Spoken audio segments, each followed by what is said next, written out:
All right, all right. Can you guys hear me out there? Wait for a response. Then we'll get started. Absolutely. I love that Black Ram 313 more. The avatar? Oh, I love it. Oh, yeah. T40 made that one for me. Shout out to T40, man. Symbolizes power and strength. I love it. Absolutely. So I guess I can be heard. So we're going to get started with the intro. Black Ram 313 back at it again. You know why? It's because this is Therapeutic Man back again with another video and a live therapy session is in order. We in the building. I have to me my esteemed guest who really needs no introduction, but I'm going to introduce him anyway. My brother Solotv84. Hey, it's every day, bro. I pray my Bitcoins grow. Pray to the crypto gods. Pray to the crypto gods. Let those altcoins flow. It's your boy Solotv84, your favorite YouTuber's favorite YouTuber. Let's get it. Yes, sir. Yes, sir. So Solo, man, it's been a while since the last time we did a live stream together. We usually do a few per year. Now this is the first time that I'm having you on this particular show. I think I've been on your show maybe 5, 6 times, something like that. Yes, sir. It's good to finally have you here so we can chop it up amongst the people on this channel. And I want to give everybody a shout out in the comments section. I don't have no moderators here yet, so I think I'm gonna make one real quick. But yeah, Solo. So let's get into it, man. Let's give the people a little background on who you are. So how long have you been on YouTube, and what inspired you to basically do a YouTube channel? What was your inspiration, and how long have you been around? Before I get to that, I just want to say happy 4th of July to the Black Ram 313 Armada. And I just want to say that Black Ram, you have been an inspiration to me. You've been a friend. This is not just no YouTube stuff. We've talked behind the scenes. And, you know, you were one of the first people that I reached out to a couple years ago that gave me an interview that was bigger than me. You know what I mean? So that was a big deal to me, and I haven't forgotten, and for that I'm thankful. So I just want to say thank you, Black Ram, for being a stand-up guy, and I really appreciate what you have done, not just in my life, but for the manosphere and men in general, and for that I commend you, sir. I'm humbled that I know you, and you are a great sensei, a great teacher, and I'm very thankful to be here today. I'm humbled. Thank you. I appreciate that, Solo. We've been hanging out for a minute. And let me say this to my subscribers, to my audience. Black Ram 313 was going to semi-retire a couple of years ago. I think it was 2016. And I was like, I think I've gone and I've pretty much said everything I wanted to say. Matter of fact, myself and T40 talked about that. T40 really doesn't make videos maybe once a year or so. But I was going to fall back and maybe make 2 or 3 videos per year. But then Solo called me up and even mentioned me on the live stream and asked me not to. So if you enjoy Black Ram 313's videos, the person the person that's responsible for that is Solotv84, because he talked to me and he really wanted me to continue to keep putting out content. And actually, it was Solotv84 who advised me to start doing live streams as well, because I was kind of done with the YouTube thing. I thought I said everything I needed to say. And it was your audience as well who called for more therapy sessions. So Solotv84 is one of the key persons, I can say the key person that make these live streams possible, because I was on my way out. So just want my audience to know the importance that you played in my life and in this YouTube thing. Real quick, shout out to Turf Orca, 2 pillars of the community, Solo and Ram. Appreciate that. Now back to you, Solo. Yeah, well, Ram, your Armada kept bothering me on my channel. Like, yo, tell Ram to make more videos. I'm like, damn, I'll get at him. You know what I'm saying? But yeah, I mean, if you click on my channel, it says I've been on YouTube since 2009. I really started the channel because I had some video clips that I didn't know where else to put them, so YouTube was a logical choice. And then I made a couple videos here and there, random videos. A lot of people don't know this, Ram, but I used to run a blog called The Soloist. And so I used to write. So this was back in 2010. I had just lost my job. I was hit by the recession as well, as most of us probably, you know, got hit. And I lost my job, and I had a lot of time. And so I started to write a blog, and part of my blog was I talked at that time. I talked a lot about game strategies on how to seduce women, as well as something known as field reports. Now, some of you may not know what a field report is, but a field report is something where you go out on a night on the town, or you do something known as day game, where you go to the mall or something, and then you document it. So on my blog, I would document it, but what made my blog different is not only was I a black man doing this, I mean, you had other black men, sure. Shout out to the Rookie, phenomenal writer at his time. His blog is now defunct, and other guys such as the other brother from what's his name? There was a brother from Ohio. I forgot his name, but he was a great blogger as well. I forgot his name right now. I can't think of it. It'll probably come back to me later. But there were a lot of other brothers. But what I did differently is I posted pictures in my blogs. So that way, when I was talking about, I approached this girl or that girl, it wasn't just me talking out of my, what. And eventually, long story short, I blogged for about 3 years. I stopped blogging. But then I put up a couple random YouTube videos, just randomly. And then I just kind of got an urge to come back, but I didn't want to blog because blogging, Ram, is very tedious because I'm not a great writer. So you got to check to make sure your grammar is on point, your spelling is on point. You know what I mean? And you got to go over it again and again and again, because even if you have a blog post up that you think is good, there's going to be some stickler that's going to get you for missing a pronunciation or using the wrong to or then. You know what I mean? So long story short, to get back on topic, I started YouTubing consistently in 2015. I just started knocking out these videos after I had a couple videos that gained a couple tractions. And, it's been history ever since. Real quick, I want to shout out to Great February. I'm feedback. Hold on. Let's deal with that. Is your YouTube muted? I'm hearing a little feedback. Huh? So I'm hearing a little feedback. Okay. All right. Shout out to Great February. He says, today, I'm declaring my independence from Keisha and all of her drama. Thanks for the Independence Day therapy session. Freedom from Keisha, right? And then we have Oshay the Great in the building. Oshay Vlogcast channel. It says 2 of the Black Manifest's greatest hotel. Shout out to Master Ram and Solotv84. What's happening, Oshay? And Oshay, it's not too late in Poland if you're not doing anything. Maybe toward the end of the show, maybe you can jump in and chop it up. Hotep. It's an inside joke between me and Oshay. Hotep. Shout out to Oshay, dude. So you've been on YouTube for a while, and you were a vlogger as well. Your channel, can you give us a brief description of the aim and the goal of your YouTube channel? Yeah, I mean, my channel is a channel that talks about issues that beface men today in a politically correct climate.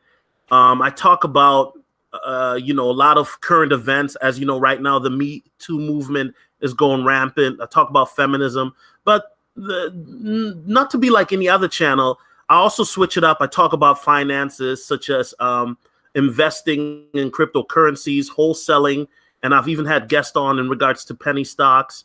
I talk about sports, hip hop. So I basically, it's a mixed bag. I talk about a little bit of everything But my main topics that people tend to like or love are the topics in regards to female nature, women, and such topics like that. Yeah, absolutely. And you know, in the manosphere, we love to talk about female nature. In fact, if it wasn't for that topic, I don't even think it'll be much of a manosphere for the most part. But we love that subject, and of course, you know, I have a lot of thoughts on that subject as well, which is one of the pretty much the main premise of my channel. Now, Solo, you are known as a great interviewer, especially you. In fact, you and Oshay are probably the best interviewers that we have in the Black manosphere, so to speak. So just real quick, who are some of the notable people you worked with in the past, and who would you like to work with in the future before we get started? Okay. I mean, Ram, you were one of the first people, like I said, I wanted to work with. Shout out to Oshay, phenomenal brother as well. Kudos to him and the Negro Manosphere. Oshay is like my brother, man, and I'm not saying that just for the two, but me and Oshay, we really rock with each other too behind the scenes. I've interviewed a gentleman by the name of LAR Movement. Have you ever heard of him? Oh, of course, LAR. I've been on. Unbeknownst to you, I've been on other live streams with LAR. So, oh yeah, definitely familiar with LAR. Yeah, I've interviewed LAR numerous times. I've interviewed a young gentleman over from the UK by the name of King Riches. Oh, yeah. I've interviewed a gentleman who's traveled to over 92 different countries by the name of Minority Nomad. Shout out to him. Interviewed an esteemed IPMOR guy that you probably know by the name of BGS. Oh, yeah. BGS IPMOR. BGS IPMOR, I've interviewed him a couple times. He's joined my streams a couple times in the past. I've interviewed, who else have I interviewed? A dating coach by the name of Alpha Male Strategies, who, by the way, Black Ram, if it wasn't for you, and Ram, I got to give you a shot. You know, Ram, I owe you for that one because I was subscribed to Alpha. Remember, Ram, you were subscribed to him before me. Facts, right? Exactly. I was subscribed to Alpha Male Strategies when he had 90 subscribers. This is facts. And I was subscribed for that because he came in my comment section talking crazy to me. And I went to his channel to see what he was talking about. And I'm like, okay, I see your point. Yeah, and now he's probably at 100,000 subscribers easily. I've interviewed another dating coach by the name of Steve the Dean Williams. He's been MIA. Somebody let me know if he's still alive. Marcus A. Brown, who is also, he's a MGTOW. Shout out to Marcus A. Brown. Interviewed a woman, several women. One, Rachel Anderson. I've interviewed a lot of different people. I've easily interviewed over 50 different people. One of my favorites, as most of you know, is Carl the Tactician. When he gets on, brothers go crazy because he talks that motivation, that how to get money, you know, put yourself first. So I've interviewed a lot of different people. And O'Shea's, of course, I've interviewed him. A lot of different people I've interviewed. Oh, absolutely. So who would you like, I mean, just in brief, who would you like to work with in the future? Okay. An interview that I would love to do again is a YouTuber by the name of Carcino for Life. I don't know if you're familiar with him. He's from Chicago as well. We did an interview, but it was kind of whack because he was on the phone and you couldn't really hear him. So I would love to do that interview again because he's a character. He's a troll, but he's a character. And another interview that I would love to do is a popular hip hop YouTuber by the name of DJ Academics. Oh yeah. You know, this guy, he went from doing YouTube videos literally from his mom's basement to now being on a show called Everyday Struggle, which is on the Complex YouTube channel, and just his rise as a YouTuber to the mainstream and some of the things that he went through. I would love to interview him. I would also love to. Some people may think I'm wilding, but a guy named Ralph Smart. Have you ever heard of him? I never heard of him. Can I get a hello there? Now, Ralph Smart, he is more of esoteric YouTuber. He talks a lot about meditation, chakras, third eye, getting rid of negative energy.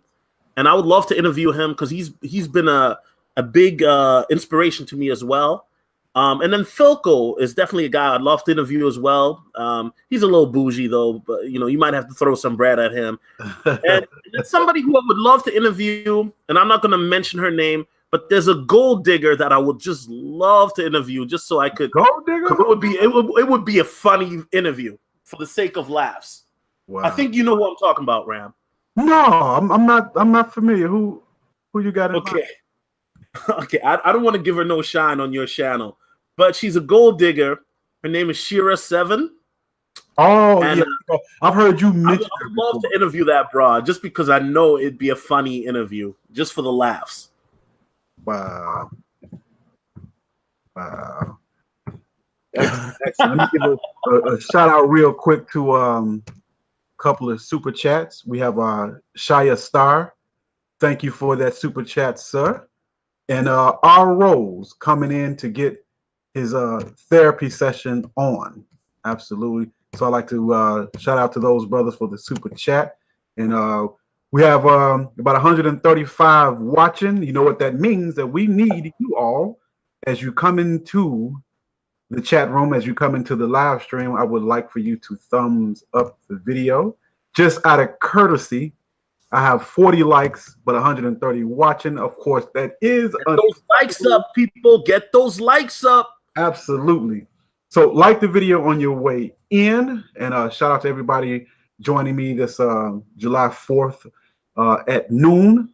And if you just tuning in, I have with me Solotv84, and we're talking about the dating game in 2018. But before we get into the meat in the body of the video, let's do just a little sports talk for a little bit.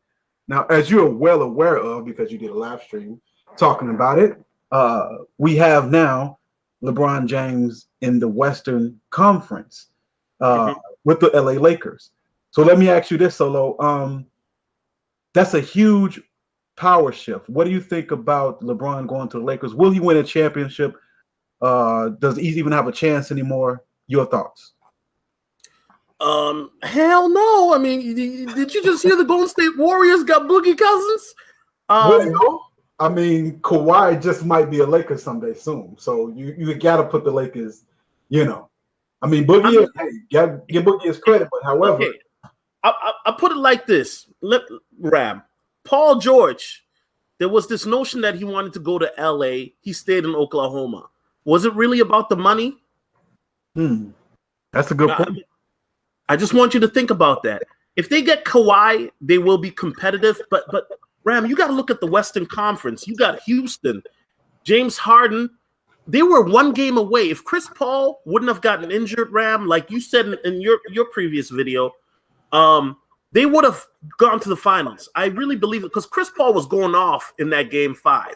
Yeah, he was going off, and then he probably was doing too much bunker busting. Becky's in California. I don't know. He pulled his hammy. You know what I'm saying? But you got Houston. Then you also got Oklahoma City. Yeah, they really underachieved last year, Ram, technically. Yeah, you got Carmelo, Russell Westbrook, Paul George. They should have done a lot better last year. You know what I mean? And they should have. And I'm also not impressed with Golden State after what Houston did to them. I'm sorry, Ram, I didn't hear that. I said, and I'm not impressed with Golden State as much as I once was because of what Houston did to them. I mean, Houston won that for sure. And I agree with you, Ram. But now that Boogie Cousins is there, I don't think that if he stays healthy through the playoffs, I don't think Golden State has any weakness whatsoever. Because Boogie Cousins is a big man. He can go inside. He's nimble like a Hakeem Olajuwon in his prime. Now, I'm not saying, hold up, before people crucify me in the chat, I'm not saying Boogie is like Hakeem. I'm saying he's nimble. But then he can shoot the outside ball like a guard. You know what I'm saying? So who are you going to guard? You know what I mean? Like, who are you going to double team? Because if Boogie goes off, you double team him, Steph is there. If you go at Steph, they got Clay. You go at Clay, they still got Draymond, and then you've Kevin Durant. I'm gonna put it to you like this, Ram. Forget the NBA season. When is football season? Let me say this. You have Draymond Green, who's still with Golden State, and now you have Boogie Cousins. You have two volatile, explosive, very emotional, very undisciplined personalities. So Boogie Cousins and Draymond, they're like powder kegs. So I think that may have an effect on the overall season, especially when you get deep into the playoffs, because those guys have been known to have volatile personalities. What do you think? I think, Ram, I agree with you, but I think that Draymond, if you look at it, he was able to kind of reel it in this NBA Finals. You know what I'm saying? Mm-hmm. So he did some of his antics. I don't know if you know he did it, but he didn't get any technicals, not to my knowledge, unless he did get a technical. Somebody correct me if I'm wrong. But I think during the season, yeah, they might do some effery. But when it's playoff time, I think that a guy like Steph, a lot of people think Steph is a nice guy pushover. No. Steph Curry's with the shits, and he's gonna keep those guys in line. And I think that even the Kevin Durant, those guys will influence a guy like Boogie Cousins because it's all about respect. You know what I mean? And I think Boogie Cousins didn't have anybody that he respected in Sacramento. Sure, the Pelicans. If you notice, when he played with New Orleans, he did well because they got Rondo there and A. Davis. Mm-hmm. But I don't think Boogie's going to really show out like he has done before because he's dealing with a different caliber of team that he's never dealt with before. He's dealing with a winning team, a championship pedigree team, and me. Breaking up a little bit. Okay, can you hear me now? Yeah. Okay. So the last part I was saying is Boogie Cousins now is with the dynasty. So I think that you got to remember, Ram, and I'm not trying to rant, but Boogie Cousins is in a contract year. Mm-hmm. You know, he wants $30 million a year. He only is taking this little bit of money because he needs to revamp his image. And if he wins the ring and shows that he's a good boy in the locker room, he's gonna get a bigger paycheck. You know, that is an excellent point, and I didn't think about that. So he is almost like on probation, so he has a lot to prove. So he just may be on his best behavior for that reason. Real quick, Manna tomorrow with the super chat, appreciate that. He says Lakers passed on Cousins. ESPN just said. Now that's big right there. I would think they would be more than willing to get a big man down there with LeBron, but I'm very surprised at the Lakers. I don't know what their long-term goal is, but that's a great point Manna tomorrow made. Let's switch our focus to the Eastern Conference. Who do you see now since LeBron is gone? Who do Boston all day. Boston all day. My old state, my old city. Shout out to Boston. That's where I hail from originally. But I think Boston, if you got to remember, last year they lost Kyrie in the playoffs, and they were one game away from going to the finals. Had they had Kyrie and the redhead, I forgot his name, the white dude. Hayward, yeah. Had they had those guys, they would have gone to the finals easily. Now, would they have won? I don't know about all that. But Boston, if they have that same team, they're going to be a beast. Philadelphia will continue to grow. Embiid showed last year growth and that he could remain healthy. Raptors, I don't buy them because at the end of the day, Raptors are mentally weak, like Legendary Winner saying in the chat. Shout out to him, Legendary Winner. I see you. But I do agree that Boston is the team to beat for the next 5 years. They got a good nucleus. Wow, for the next 5 years. You know what? I have to agree because I don't see anybody in the East really making moves. Philly and Toronto, but I think when it comes down to it, I don't think they'll be able to beat a healthy Boston team. Shout out to Cornelius Edwards with the super chat. Appreciate you, bro. Appreciate that. Yeah, Celtics. Oh man, they look so damn good last year. It's almost like, do they really need Kyrie now that LeBron is gone? But of course, they need all the help they can get to be a even better team. And once their two players are back and healthy and playing in rhythm, yeah, I don't see anybody in the East beating them. And for right now, I don't see anybody beating Golden State as it is today.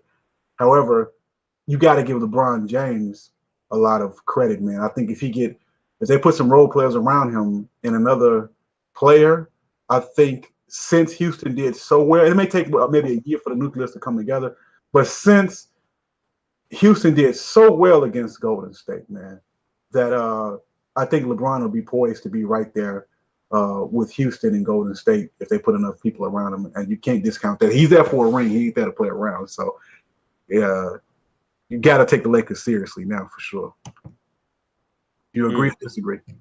I totally agree with you. And somebody said, hold on, let me go in the chat. Okay, real quick, man of tomorrow with the super chat. I think I shot him out already, but thank you again, man of tomorrow. And Ike Alonzo, I do have to say this to you, sir. You got to remember, Boogie has one of the worst injuries that you can think of, not just his Achilles, but everything. You know what I'm saying? He's not going to come back until January. And I don't think Golden State is going to rush him. But you got to remember, even if he comes back, he's not going to put up 25 and 13 right away. He's got to work himself back up to game speed. But I do think in the playoffs, Boogie's going to create so many matchup problems. I think that Golden State, when Boogie comes back, I wouldn't be surprised if they put up 140 or 50 points a night. Call me crazy, but they're all shooters. Clay, Draymond, Steph, KD, Kevin Durant, Boogie. They can all shoot the three ball. And when they're all on fire, that's all I got to say. Oh, Stephen A. Smith. That's all I got to say. True. The only thing about that is that we know that Clay and Curry are kind of injury prone. But stay healthy. That is an unbeatable team. Shout out to Bermudian Micto with the super chat. Appreciate that. Let me see. Let me take a couple of comments real quick. Says I can't pronounce his name, but I'm gonna try. Sarukar says Golden State won't be able to hold all those pieces together for much longer due to money and egos, the natural killer of most dynasties. I disagree with that a little bit because it seems like for once you have humble people Durant is a humble guy, and also Klay Thompson and Steph Curry. So I think for some reason, although you have all of that talent, it works for Golden State. And maybe Steve Kerr has something to do with that. But I don't really see the egos getting away in Golden State at this time. What do you think, Solo? Hold on. Let me unmute my mic. Can you hear me? Yeah. I think that you're right, Ram. You guys got to understand that the main issue is going to be 2019 when Clay is a free agent and Draymond is a free agent because they're looking to get paid. That'll be the main issue. They're on a contract year, but I do think that these guys realize that, hey, when we're in sync, we are winners. And sometimes you have to sacrifice for the greater good. If Steph Curry wanted, he could have said, F bringing KD in. I'm the two-time MVP. Why would I do that? But Steph Curry recognized that bringing KD in, look at that. It's a no-brainer. So sometimes, Ram, if you want to have a dynasty, if you want to win, you got to humble yourself. You know what I'm saying? You got to humble yourself. This is like Transformers. Optimus Prime is strong, but when he transforms, he is stronger. You know what I'm saying? And that's sometimes what it is. Yeah, that's an excellent point right there. So now we're going to get into what this show is about.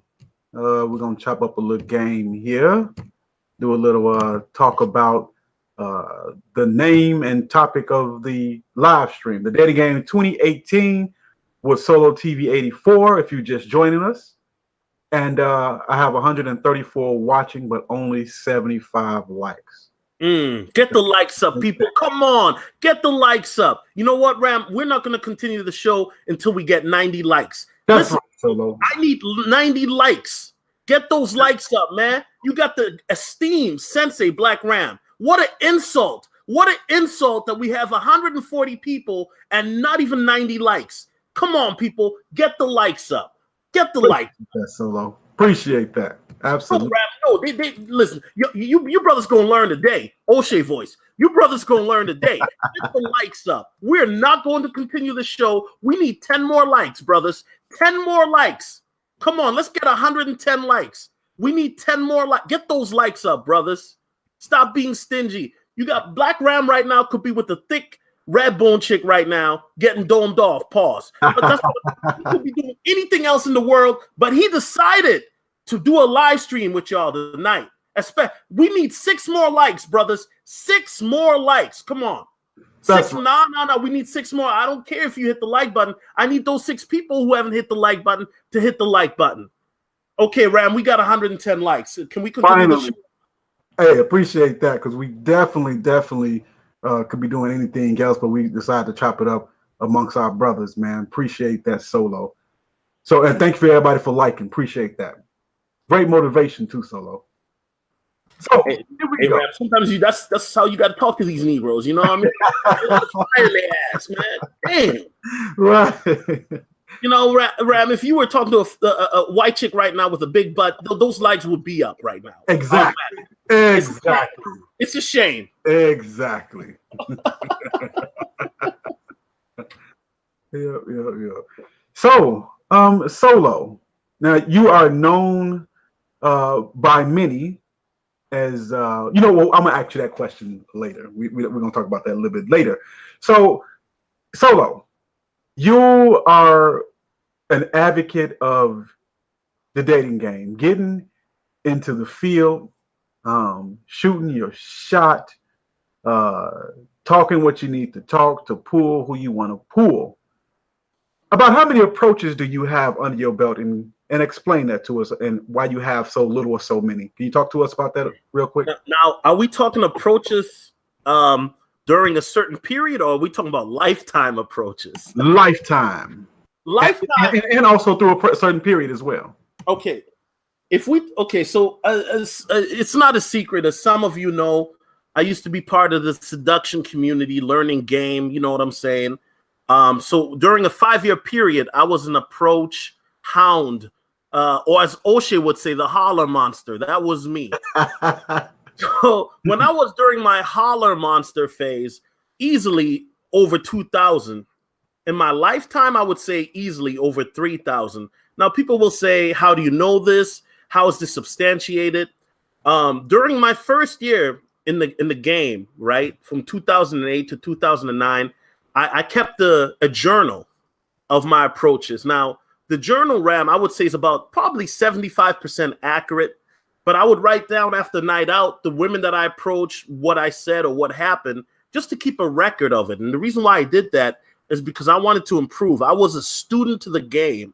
I really wanted to improve. So I would write that down. And another thing that helped me, a lot of brothers don't realize this, but I would take pictures of the women. Now, people, you got to understand, women are narcissistic ego creatures. This was before Instagram, but women were still keen to take pictures with me, or pictures of them, or just random pictures.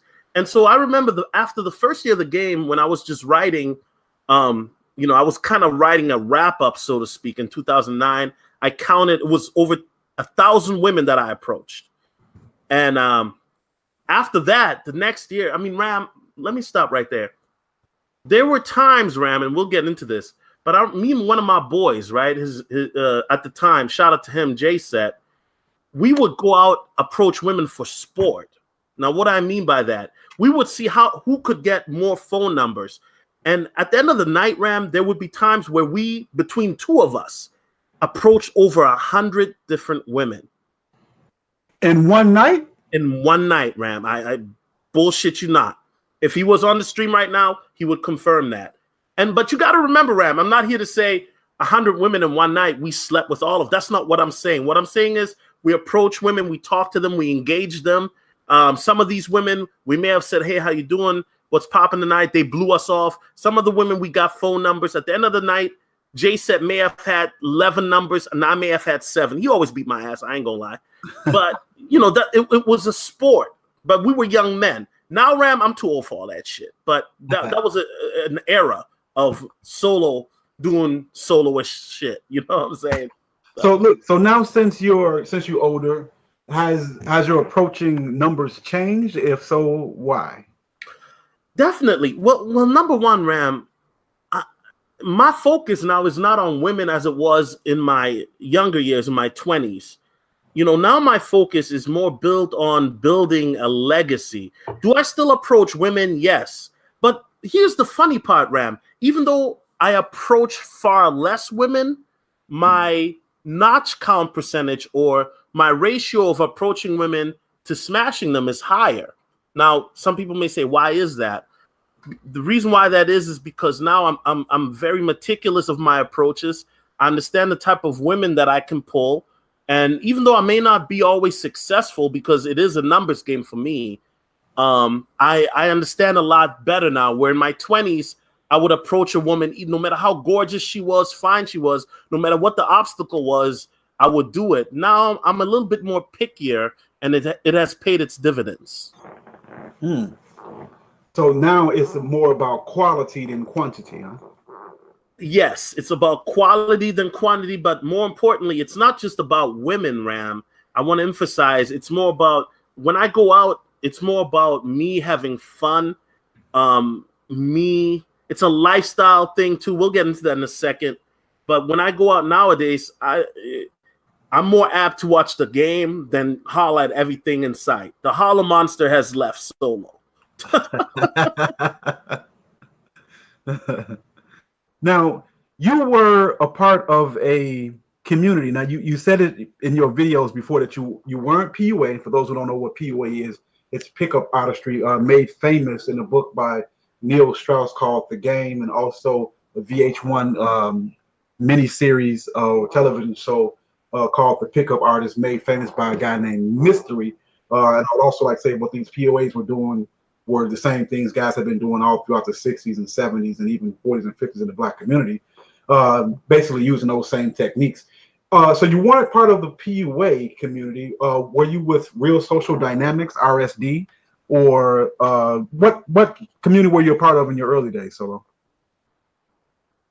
Yeah, no problem. So let me explain. And by the way, Ram, we got a troll here by the name of Peace Lovely calling me Coon Solo. Hello, Boo Boo. How you doing? I see you. But when I first started, Ram, this in early 2008, I read a book by a man that you probably have heard of by the name of Tariq Nasheed. Absolutely. Called The Mac Within. Mm-hmm. And a lot of the book was, I'm going to keep it real, was a lot of satire and fluff, but there were some nuggets in the book. Mm-hmm. I read that book as well. Yeah, there were some nuggets in that book. There was a lot of, bullshit. Let's keep it real in the book as well. But, I didn't really take that book seriously. And then I read The Game by Neil Strauss. And the first half of the book was written masterfully. I mean, the journey that he took from being a square, as we call it, to being a master PUA, that was a beautifully well written. But the second half was a little bit more depressing, where he kind of lost his way and stuff like that. And the ironic part, Ram, is that my journey would take a similar type of turn. But one of the biggest things that I took away from that book right away from Neil Strauss was this. He learned game from the best. So at that time, the best that he thought, or that he considered the best, was a guy named Mystery. Now, you guys may have heard of Mystery, Master PUA. He even had his own show on VH1 known as The Pickup Artist. Do you remember that show, Ram? Oh, absolutely. And then Ross Jeffries, Thundercat, so many different guys. And so what I told myself is I don't want to be a PUA. I don't want to be a social robot, because Neil Strauss had talked about that. I don't want to have that label. I'm not going to approach women with canned lines or routines. I want to be natural, because I'm going to be real, Ram. I'm not going to remember no lines or nothing like that. That's not my style. Mm-hmm. So what I did, Ram, is, I learned game from different facets, and I looked at different websites. At that time, you had different websites like askmen.com. Have you ever heard of that website? Yeah, I remember that. Absolutely. Yeah, and that website was a little simpish. Let's keep it real. And I found a website. At that time, the website was great. It was known as SoSuave.net. And they were not PUA. They didn't consider themselves PUA or nothing like that. They were open to different sorts of game. They considered themselves more Don Juans. It wasn't about PUA stuff. It was more of a natural mindset, being a natural and having natural traits to make you attractive, not canned lines or routines. And so I read a lot of that website, a lot of field reports and things like that. And I read a few different things. And then what I would do differently, Ram, because a lot of people will read, theorize, but they never would hit the field. So what I would do, Ram, is I was like a sponge. I was a baby. I would read it, and then after I read it, when I had the chance, I would apply it on the field, and then whether it hit or miss, I would look, document it on my journal. So that's what I did. And that goes into a question I want to ask real quick. Let me shout out to Zachariah Williams for the super chat. Appreciate that. And Prince O'Meal Hawkins from Zawanda, man, that's funny what he said about the lip gloss and Tariq Nasheed. But anyway, so you made a journal of the things that you've observed in the field, which goes into my next question. But let's talk about this real quick. I can't discount how important it is to get in the field. I did a video most people don't know about on my Black Ram for Vengeance channel. And the name of that video on my Black Ram for Vengeance channel, it was just a very short video. The name of the video was PUA Before Going Your Own Way. I'm a firm believer in this. You can deal with women and limit your exposure to the negativity that they put out by being solid as a man. And before a guy decides to swear off women, which is fine for any man to do it any time in his life, I'm just saying, you might want to have some experiences with the female. So me personally, if a guy goes his own way based off of him meeting women and realizing that there's no quality out there versus him just going off everybody else's experience, I have a little bit of a problem with it. I think there's more of an efficient way. So me personally, I've had many years. I'm not bragging and boasting because there is nothing to brag about sleeping with a woman if you just apply yourself. But I've had many different women over my lifetime. And the things that I know about female nature, the lifestyle that I have, the way I see things is based off of those observations and experiences. So I think any young man, because young men, they have a raging monster inside of them, man. It's called testosterone. And no matter how you cut it, that monster wants to come out. Be careful. Don't get married. Don't get a woman pregnant. But I think there needs to be a time in a man's life where he's out there hollering at women. And if you want to go the PUA route, study PUAs. Study different types of pickup artistry. Study real social dynamics. Go and read books about direct and indirect approaching. Go check out AMS. Go and seek out information on image and style. Do all of those things and approach these women and have these experiences and have your fun. Don't get consumed by it. But I think as men, we need to have some experience before you decide to say, you know what, I'm just done. So I just wanted to say that real quick. And your statement about your journal and your experiences in the field and your approaches, can you share with us, Solo, some of the things that you've learned because you have approached 3,000 women, because you do have the 100 approaches in a night, since you do have such vast experience in which a lot of men do not have. I think you're head and shoulders among a lot of us because a lot of guys are not approaching that many women for whatever reason. So basically, this was like your almost like a huge hobby of yours, almost like, I wouldn't say a full-time job, but this is what you did for a number of years. And I did the same thing. Maybe not as many approaches though. But can you share with us a few things that you have learned about female nature, things that may be in your journal, in the field, what you've learned from your personal experience? Female nature, the most cunning, Ram, manipulative, deceiving things that men have fallen for. The main thing I've learned, and different people are going to take different things. I'm going to talk a couple things. Don't believe what she says, but believe her actions. A lot of men are not going to get that, Ram. Believe her actions. Don't follow her words. Listen, Ram, a woman's words are sweeter than honey. They're beautiful. It's like music in your ears. Have you ever heard a woman suck on your ear, Ram, while she's whispering sweet nothings to you? How much she loves you. How much she wants your penis at that moment. How she... but it was great. Yes. Yes, Ram. At that moment, you believe anything that she's saying. How she wants you. How you're the best man ever. And you thinking to yourself, golly gee, Ryan, I'm that nigga tonight because I'm smashing.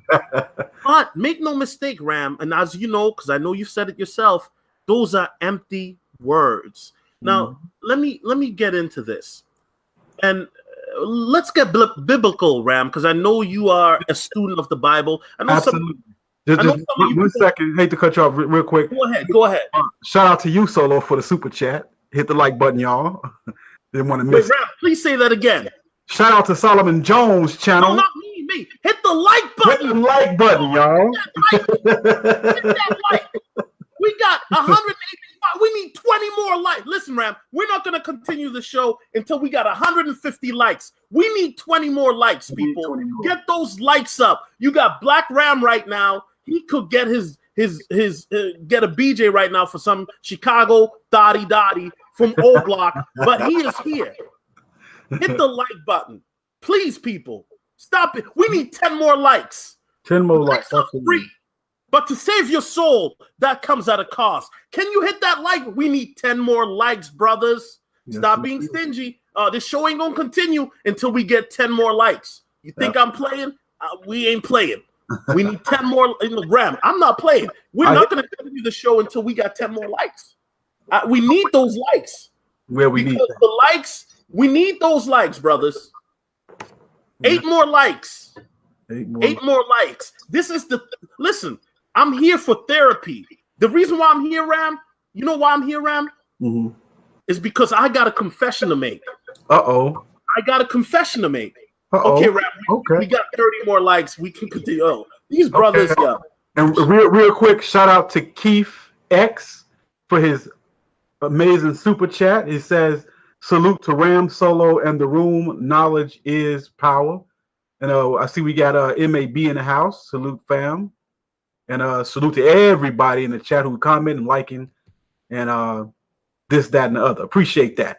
So before we get into your confession, I cut you off, but you were about to say that you've been looking at the scriptures as it relates to women. Can you finish that thought for us? Okay, Ram, let's get into it. And you can correct me if I'm wrong, because you know the scriptures better than me. But the first woman is Eve, correct? Correct. Now, Adam was on this earth, the first human being. Let me say that again. Adam, the first human being. But God said what, Ram? Let us make man, and then he created woman. And he also said it's not good for man to be alone, right? Absolutely. Not good for man to be alone. Amen. Hallelujah. So God brought Eve in.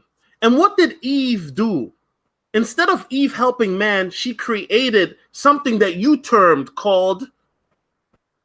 what is... I'm lost. Chaos. Chaos. Absolutely. Black Ram said it first. Chaos. See, Eve listened to the serpent, Ram. Am I wrong, Ram? You're absolutely right. You're absolutely right. Eve listened to the serpent because the serpent said you can have more knowledge, not just than man, but than who, Ram? More knowledge than God. So the woman wanted to be not just above man, but above God. She wanted dominion over everything. She was deceived and manipulated by the serpent because of her weak nature. And so she bit the apple. This is in the book. And here's the thing. After she bit the apple, Ram, God said that the woman will always be an enemy to you as a man. Did God not say that, Ram? He punished the woman, and he didn't say it directly. Yep. The inference there was because of her rebelliousness. She wanted to pretty much be God. There's only one God. She set herself in direct competition with the Most High and man, which makes her an enemy. Anyone and anything that opposes the Most High in His order. Let me say it again. Anyone, anything that opposes the Most High and His order is an enemy. So she's in league with Hashatan, the Satan, or the dragon, or the devil, however you want to put it, by nature. But go ahead, bro. And that's the point I'm trying to make, Ram. Ever since the woman bit the apple, she has been in competition, combat, contesting, whatever word you want to use, against the man ever since then. Absolutely. And this is very important because this exposes, Ram, her true nature of who she is. Mm-hmm. She did not want to be at man's side. She wanted to be above man, but that's right, Solo. She wanted to be above God, or she wanted to be venerated as God. Absolutely. And this is where a lot of the issues that men are dealing with now, millennial later, is that the woman is rebellious. Her nature has always been rebellious, Ram. Am I lying? I mean, or am I reading this wrong from what the good book says? You are absolutely right. She's always been rebellious from the very outset. Like we like to say, right out the gate, she kicked it off. Now I want to say this real quick, since we're on the topic. Hey, Ram, preach, Ram, because you're the preacher. Go ahead. What we have here is Eve was created, right? She was created and sat in paradise. Real quick, because I know people don't like the Bible. Shout out to Black Body for his super chat. Appreciate that. But I'm going to just go through this real quick because I want to make a point. I want guys to see something here because this is therapy. So we have the woman who was set in the Garden of Eden. It was so beautiful in the Garden of Eden. If you look at the context slowly and read the scripture slowly, it was so beautiful that they didn't need to wear clothes, which means the temperature was probably perfect, probably a perfect 78 degrees. And the environment was so perfect, people, that it didn't even rain on your head. It wasn't even any rain clouds. No rain clouds. In fact, the scripture said that there was a mist that came from the ground. A mist that came from the ground. I'm talking about paradise. Now, can you imagine how beautiful the mountains looked, or how beautiful the trees were, or how beautiful the plants were? Can you imagine how good the vegetation tasted in its original natural state, straight from the hand of the Most High? Paradise. And the woman was given to Adam, and Adam was going to take care of her. Now listen, people, this is the point I want to make. Can everybody hear me out there? You with me, Solo? I want to make sure everybody with me. I'm with you, Ram. I'm just telling these Negroes to hit the like button because they slacking. So here's the thing. You have a creature who was living in paradise, right? That the Most High made with his own hands, right? This creature, the succubus, was unsatisfied. This creature, paradise wasn't even enough for this creature. Let me say this again. Paradise created by the hand of God was still not enough for this creature. Think about that. Directly from the hand of God, paradise wasn't enough for her. She wasn't even satisfied with paradise. So if she wasn't satisfied with paradise directly from the hand of God, the Most High, how in the hell can she be satisfied with anything a mere man can do?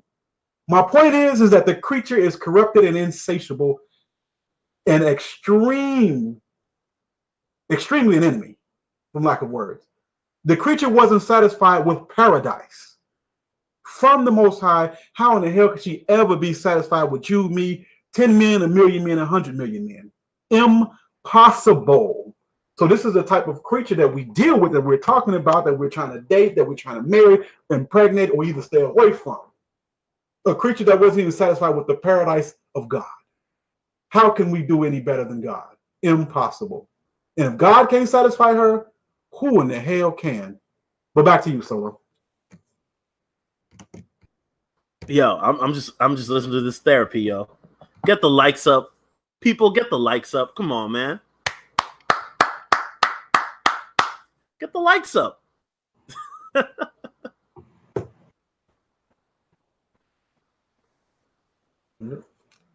But yeah, back to you, Solo. Yeah, we need 3 more likes. All right. 3 more. Yo, we need 3. Listen, 3 more likes. 3. Come on, y'all. 3 more likes. Likes are free. Child support ain't. Come on, get the likes up. Know what I'm saying? Listen, Ram, we're not going to continue the show until we get those 3 more likes. Absolutely. Brother, stop being stingy. We need 3 more likes. 2 more likes. Yeah, we got a 214 watching, and so far I'm seeing 198 likes. Now we had a good number. There we go. Fine. All right, man. Let's continue the show. Yeah, so back to you. I was saying the creature is insatiable. No, Ram, that's all I had to say about that. Okay. So the main thing, another thing I got to say, Ram, and this is something you've mentioned before. We've all discussed this before. Alpha F's. I got to censor myself, Ram, because I know we want to keep it PG. And real quick, yes, Jonas says, I say travel more, like to Brazil. That's what I'm about. LOL. Options if you agree or not. I'm with you. Yes, Jonas. Thank you for your super chat. It's all about the options. Yeah, Alpha smashes, Beta pays, Beta bucks. You know what I mean by that, right, Ram? Absolutely. And see, Ram, this is a concept, even as a simp, I got, but, you know, the game is a beautiful thing because the game will actualize it for you, and then you have that moment. You know what I'm saying? So finally you understood why when you were a simp, you took that girl to the restaurants and you took her out on the town and shopping. Well, I didn't take her shopping, but I'm just saying you paid for the meals while another guy got to bunker buster her while busting gallons and gallons of raw semen in her, you know what. So the alpha smashes and the beta bucks, you know, it really encompasses female nature. That Ram, a female will do whatever, the nasty. And shout out to anybody remember Black Ram's Women Are Nasty video? Classic. Women are nasty for the alpha male, but for the beta guy, she's prim and proper and, quite frankly, a lame. You get what I'm saying, Ram? So absolutely. So that's what the game taught. Ram, let me give you a quick story. One time I was dealing with a chick. Coincidentally, I met her off POF. This was when POF was still decent, you know, about 10 years ago or whatever. And this chick came over, and you know, I was in the kitchen, and we were just talking, and I pulled her head down real quick in the kitchen. You know what I'm saying? to top a brother off, if you know what I mean. And you know what this woman said, Ram? What's that? Oh my gosh, I forgot. I gotta cancel my date with Johnny. This woman called this dude up talking about I can't find a babysitter. But the truth of the matter was, Ram, she was at my place about to get bunker busted. Wow. And at that moment, Ram, it hit me that how manipulative, how nasty, cunning women are. This woman couldn't get a babysitter. She just was with a guy that she liked more at the time. And I realized, and I think to myself, how many women flaked on me that used the same excuse just to find out that she was with another dude. And believe you me, Ram, I'm not going to lie and say, oh, it's never happened. No, I'm not that type of dude. This has happened to me before, where I was the other guy on the line where the girl said the same thing, and then I found out she was with another dude. So female nature is fleeting. It's not this whole, oh, they're the men are the romantics. Who wrote the poetry? Who wrote the plays? Shakespeare, Chaucer. They wrote the romantics, not women. What woman do you know in the 18th century, Ram, that wrote masterpieces like Othello, Romeo and Juliet? That was Shakespeare, right? Absolutely. That was not a woman, Ram. We are the romantics because men are visionaries. Men are the ones who can see beyond. Men are the visionaries. Men are the futurists.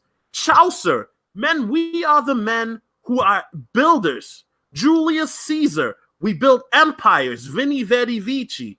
Women are just there along for the ride. Absolutely. Great points. Shout out to Zachariah Williams again for another super chat. Repeat super chatter. Appreciate that. And we got Marcus A. Brown in the building. Hashtag big facts. Hashtag Don DeMarco. Appreciate you, MAB. Don DeMarco. Yeah, female nature. If you're not indifferent to it, it can be extremely depressing. And I tell men that we should move from being mad at female nature, or upset, to accepting it, and let it be as it is. See Nagone 11 in the chat room. Shout out to Nagone. We have to allow female nature to be what it is. I believe today is their world, and we have to let nature run its course. I'm not upset, but their world will be folding up like a scroll very soon. However, but yeah, man, it's the ugly side of the female nature that we want to talk about, so brothers can be aware of. It's a lot of criticism of the manosphere. However, if you care for your brother, you want him to avoid the traps and the pitfalls and not make the same mistakes that so many others have. And this is why we have therapy, because we want you guys to be aware of what exactly female nature entails. And yeah, dealing with women is fun, man. In fact, I can't think of a pastime that's more exciting than dealing with a woman.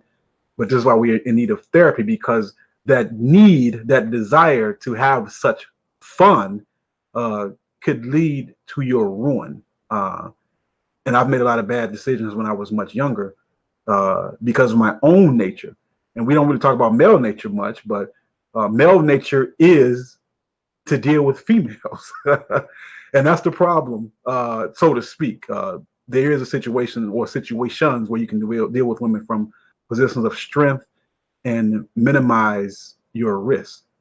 But thanks for sharing that, Solo, about what you learned about female nature during that time that you were a holler monster, a beast in the field. Somebody, let me holler, let me holler, let me holler. Appreciate that. I'm gonna move on to the next question if you're ready, Solo. Yes, sir. All right. Now, here's the thing. Solotv84 is known throughout the manosphere as the Snow Bunny Whisperer. On the last few... Bunny Whisperer, no Bunny Whisperer. His name is Solomon Jones.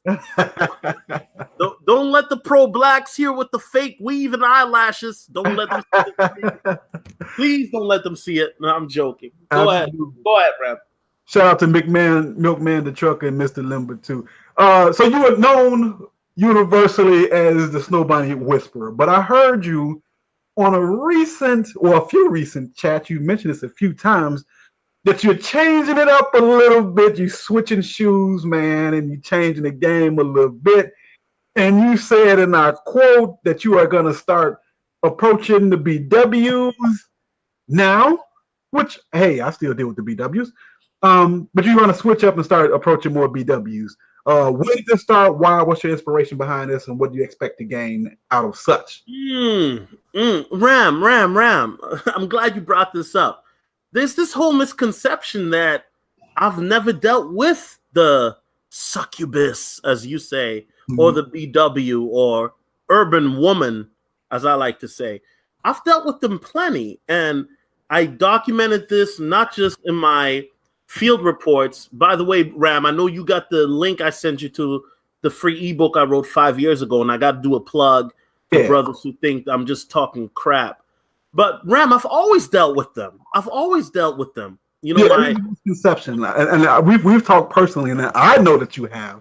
But, you know, your reputation precedes you, sir. Yeah, and I want brothers to understand, I've always dealt with those women, but I want to be clear that there was a point about 2011, 12, or 13 where I was just fed up because every BW or succubus or succubi or urban woman I met, they all had baggage. They all had children or baby daddy drama. You know the story, Ram. He locked up in jail, but he ain't no good nigga. You heard this. Exactly. You heard the story. It's the same song. La la la la la la la. Well, you heard about it. It's the same. So I got tired of it. But Ram, I've always dealt with them. So I want brothers to understand that I wasn't always a Snow Bunny whisperer. I always dealt with the women naturally that is the same skin tone or skin color as myself, but it just got to a point where I was over it. I was over it. Every woman, Ram, that you meet that's over 24, she got kid.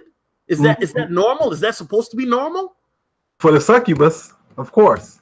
But it's not, because, and I'm not trying to make this a racial thing, but Ram, do you think Asian guys or white guys would be cool at the age of 25 with dealing with a chick who's already got children at the age of 25? Nope. That's not normal. That's not cool. But only in our community does it seem to be accepted. And so at that point, I got tired of it. But recently, Ram, I've been doing something different. And what I told myself was, I'm not going to lie, there are a lot of beautiful sisters here. Some of them have bastard children. Let's keep it real. Some of them don't. But, I've been doing what I've been doing for the last several years, actually, known as social circle gaming. And we'll talk about that more in a moment. I know you got that question coming up.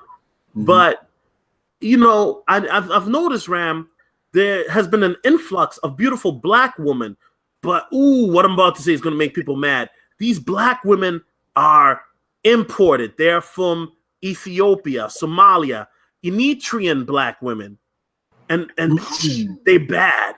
They are bad. Now I'm gonna keep it real, Ram. These women tend to stick with their own, or they love white zaddy, as Tariq Nasheed likes to say.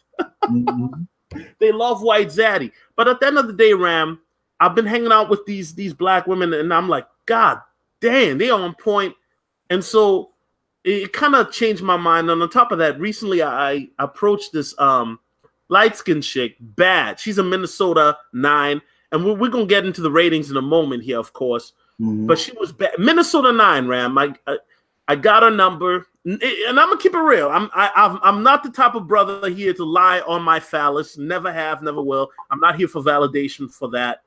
But it didn't go anywhere. But at this point, Ram, I realized, while it's fun to play in the snow, I do love my woman. I do love the women that have the same melanin that I do. But the problem is, a lot of them are either they're confused, they're engaged in chaotic behavior, and I'm not trying to partake in that, or those women are in love with white zaddy. And once again, I know I'm talking about my place. Your hood might be different, so I don't want people to crucify me in the chat talking about, well, I'm in Atlanta. I pull black girls all the time. Well, Negro, I'm not in Atlanta. I'm in Minnesota. Different levels to this shit, nigga. You know what I'm saying? I'm just keeping it real. Oshay, Hotep, brother. Hotep, brother. We have the esteemed Oshay Duke Jackson in the building. What up, Oshay? What's up, man? I'm not esteemed. That's you. Am I echoing? Let's see. Mute myself. I'm not sure. Is it clear on your end, Solo? That's Solo. Solo had that. He got that Shaka Zulu wireless. The white man is compressing his cell phone network. So white man, this is the 4th of July. Get the foot off that nigga's neck. Off his cell phone tower. Hotep. What's happening over there in Poland, Oshay? What's happening, man? It's good to see you here. Man, I'm just listening to all this good game, man. Y'all keep talking, man. I'm over here learning. I'm just soaking it all up, player. Okay, cool. We're gonna have a few questions for you two in a minute. Okay. Back to Solo for a minute, and then I'm gonna have some specific questions for you, Oshay. And I'm sure everybody in the chat room knows who O'Shea Duke Jackson is. If you don't, I don't know who that nigga is. Is right. that your bro? Who's that nigga? Nigga look like Shamar Moore, but the dark skinned version. Who that? I'm joking. Shout out to O'Shea, man. O'Shea Duke. Now, before we get into the rating scales and the slides, a couple more questions about do that in Minnesota and snow bunnies real quick. Is there a difference in your approach to a snow bunny than a succubus? My bad, Rap. I was just letting out some oxygen for my esophagus. Yeah, definitely, Ram. Definitely. I think with a snow bunny, Ram, you have to be more tactful. It's not necessarily different, but the game is about strategy. So you have to be more tactful. You can't be as direct. So the indirect approach tends to work a little better. But with the succubi, you have to be more direct. And make no mistake, Ram, as you know, the succubi will let you know right away if she is with it or she ain't with it. You know what I'm saying? A snow bunny might entertain you out of courtesy, but it's all about your tactfulness, Ram. Because even if you are, if you go right away like, yo, Becky, what's up? You got a fat ass. God damn. She's going to be like, oh, okay, thank you. And then she's going to be like, left and right, and security, there's a big black guy trying to rape me. You know what I'm saying? I'm just being facetious. But the point I'm trying to make is you got to be more tactful to your environment. You got to be more strategic. With the succubi, Ram, you can be straight up and be like, yo, girl, what's up? What's going on tonight? You looking good. People be like, oh, that's simp. No, it's not simping. You got to keep it straight up because she'll let you know. But you ain't looking good, nigga. You know what I'm saying? Like, damn, no wonder your mama don't like you. You know what I'm saying? So you got to understand who you're dealing with, Ram. You know what I'm saying? The snow bunny, can you be direct with her? Of course. But I think it's all about strategy and being tactful. That's the name of the game. Strategy and tactfulness. Strategy and tactfulness. Real quick, O'Shea, since we got you in Poland. And, wait. O'Shea, tell these niggas get the likes. We need 15 more fucking likes. Tell them to get the likes up, man. Tell them to get the likes up. Don't have me cuss y'all niggas out on Ram channel, man. Y'all get these likes up for Master Ram, man, because y'all don't want to send this over to Patreon. I'm trying to be nice. I will pull my nigga card out on the channel. Y'all get these. Y'all support, man. Let me first follow my own advice. Let me like the video first, goddamn. Okay, so I liked it. All right. So what was you about to ask me, Master Ram? Go ahead on and. Yeah, you in Poland, right? So you in Snow Bunny heaven. What are some of the major differences between Polish women and here in the States? In brief, if you can tell us anything. Master Ram, do you really want me to answer that? Yes, I do, O'Shea. No, you don't.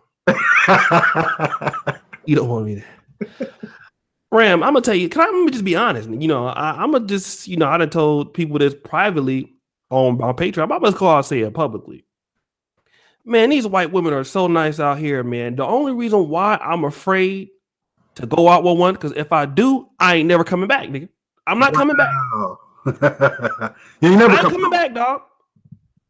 Wow. I'll never come back. So see, that's why I'm not gonna do it, because I know that if I try this shit, it's gonna be like cocaine, and I ain't coming back. Because it's just so nice, man. In this culture, like money in Eastern Europe, because this is a post-communist country. So, if you're a black person here, obviously people think that necessarily it's different. Like as a black dude, because the first thing they think of is that you from Africa. Because I do look pretty African. It's all good. I got some strong pre-Nigeria 1645 year AD dreams. It's all good.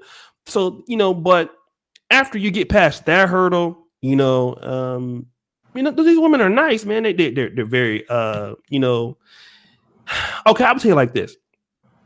You take a black chick out, for the most part, she's gonna say something stupid like, whatever nigga, or you got to work to get this, something like that. You'll never have that problem. These women are probably the most well-behaved women on planet Earth that I've ever been around. And I've been in many different places.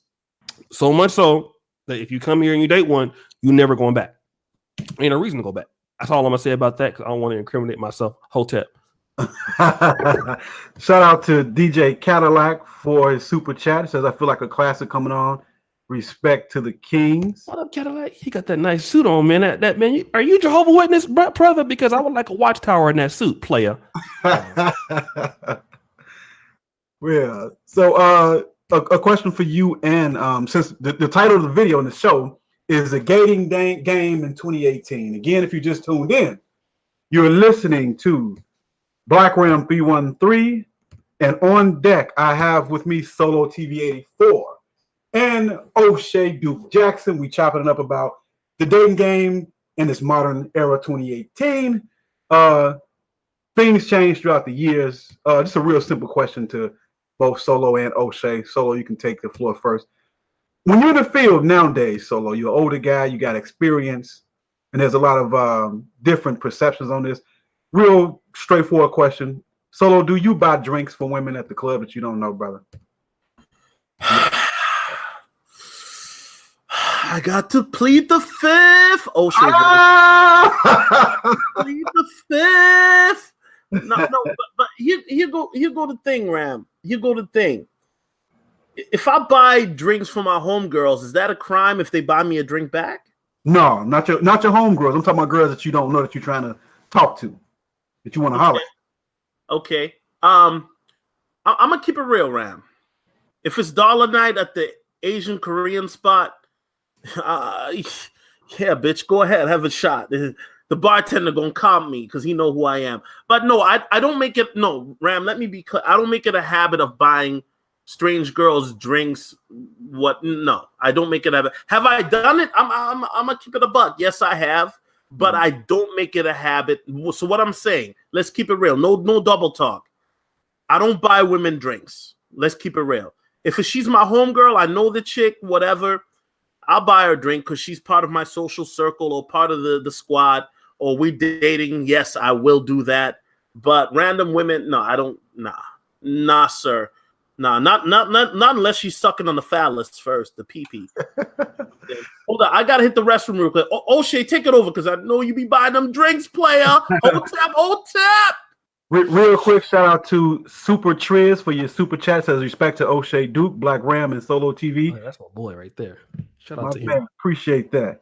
So, Oshay, you have the privilege and the job of talking to some of the best dating coaches that the Black Manosphere has to offer. I know a lot of game has had to spill off in your direction. I have a two-part question for you, and then I'm gonna let Solo ask in the second part as well. Do you buy drinks at the club? Oshay Duke. Well, this is the same person who made the video, walked in the club, and instantly started tricking. I don't know if you ever watched. Did you see that video? I've heard of it, but I don't know if I watched it all the way through. Let me take it off of private, and put that's a Oshay Duke Black Jackson classic, certified classic, top 10 video.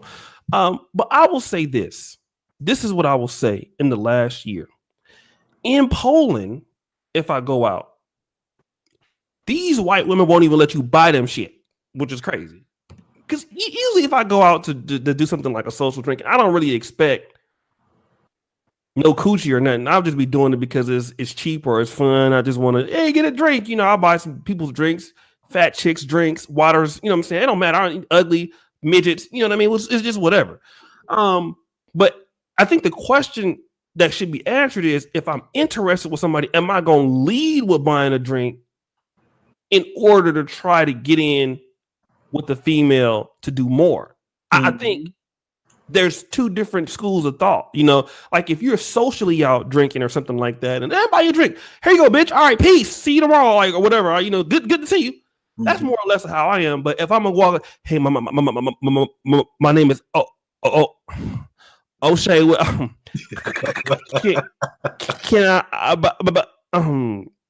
Can I buy you and your friends drinks? I mean, I done got stuck up. Y'all niggas and gave me the super chat money and shit. I feel like I can't be fucked with. You know what I mean? So these niggas, and then gave me these dollars, super chats, nigga. That shit had added up. So when I go to the club with about $50, Master Ram, you know, I'm not buying nobody's shit just to be impressed. Bitch, I'm Oshay motherfucking Duke Jackson. Oshay, you got 300 on deck, nigga. Stop lying. Hold on, nigga. I'm Oshay Duke Jackson, and Master Ram is my big homie, bitch. I'm not buying you nothing, but I will buy it if I feel like it because I feel like having fun. But I ain't gonna buy it because what about Uganda? What about Uganda? What about Uganda? Oh, see again. That was one of my again. That's when I made that video. Walked in the club and she started tricking. I was buying all kind of drinks. That bitches who was blind and matter. I wasn't expecting like all about the drinks. Yeah, give me some coochie. Confess. How much did you trick off that night? I tricked off about $150 of that thing, player, and I will do it again. Next time I'm gonna spend $151 just for you, nigga. Whoa. Go back again to 152, but you know I gotta wait till I get my taxes back. Hotep, brother. But hey man, you know that's the thing. I think talk about that, Master, because a lot of these niggas, see, they don't lead. You know me, I'm a big personality type of motherfucker. So I already know I'm ugly as it is. So you automatically think I gotta buy a drink to get in someplace. You know what I'm saying? Because I'm an ugly nigga. But game is strong player. I got protein shakes in my game. Okay, mouth is fast, real quick, real fast. Dion in the 4-2, 40-yard dash kind of game. All right, so I really will just, you know, usually, you know, in the clubs, it's kind of hard to, you know what I'm saying, talk to them anyway because it's loud. But if I, you know, because I be doing them stupid touchdown dances in the club, like if I do like the Icky Wood shuffle on them hoes, nigga, or like the Ernest Givens in the end zone, it's over every time. Touchdown dance in the club. That's how you gotta do it. Do the touchdown dance. Bitches be like, oh my God. And then once you do that, let me, you know what I'm saying, make sure you get the sweat off your neck. You know what I'm saying? Because some of y'all niggas is fat. And then when you, you know what I'm saying? That's how you do it. Personality first, nigga. I hear you, man. So I got a question for you guys because of the topic of and title of the video. Maybe I'll go first. But the question is, what's your style in brief? Now, I know there are many secrets to the games, and I know Soto got a lot of secrets, right? But for the most part, from your first interaction with a female to your goal post, which is, of course, the sack. We're going to keep it PG for the children. Hotep. The goal post. Like, what's your style? So, for instance, for me, I'm cheap, man. Do I buy drinks at the club? I can't ever remember a time. Not saying that I've never have, but I don't really recall. And it's not because I necessarily didn't want to at the time. I didn't have the money. And I don't look close too much anymore. And when I did go, entry fee in Chicago about $20-25. It was a time I only made $8 an hour. No, thank you. Clubs, drinks are expensive, you know. But but for the most part, I'm not really with that. And I ain't mad at people who do. But in brief, my style is real simple, man. You know, I shoot my shot and I try to get them over to the crib. And it's kind of crude, but from start to finish, Solo, what's more of your game from start to finish? Do you have any particular style? Yeah, Ram, and I've mentioned this before. I'm gonna drop you brothers some real game right now. The way I and it's a presentation, Ram. You know what I'm saying? You gotta do it like a pimp. Shout out to Sinful the P. You gotta keep it pimping with the vernacular, spectacular, impeccable. You know what I'm saying? So when I approach a woman and I get her number, this and that, and you know, I meet her. Let's say I meet her at the club or lounge, wherever I'm at. The way, and I'm trying to see her, Ram. I'll do it like a salesman. I make it seem like she has an option, but all the options lead to my destination. So what do I mean by that? So I'll hit I'm gonna give you guys one of my lines. A lot of brothers is probably gonna be like, oh shit, let me write this down. One thing I do is, like, let's say I get the number, whoop-de-whoop. Then I'm like, hey, are you free on Tuesday night at 9 a.m.? You can have a choice. You can meet me, A, at my mansion for some lasagna, and Ram, that's some Stouffer's that I got from the grocery store. Or B, if she's not comfortable with coming to my crib right away, I'll say, okay, let's meet at this bar at this time. Now, the particular time that I pick will be a time where it's happy hour. Why is that? Because drink prices are cheaper, food prices are cheaper. So even if I go out with her and she wants to buy a drink or two or eat, it's going to be cheap. And typically, most women I deal with when I do this, they only buy 1 or 2 drinks.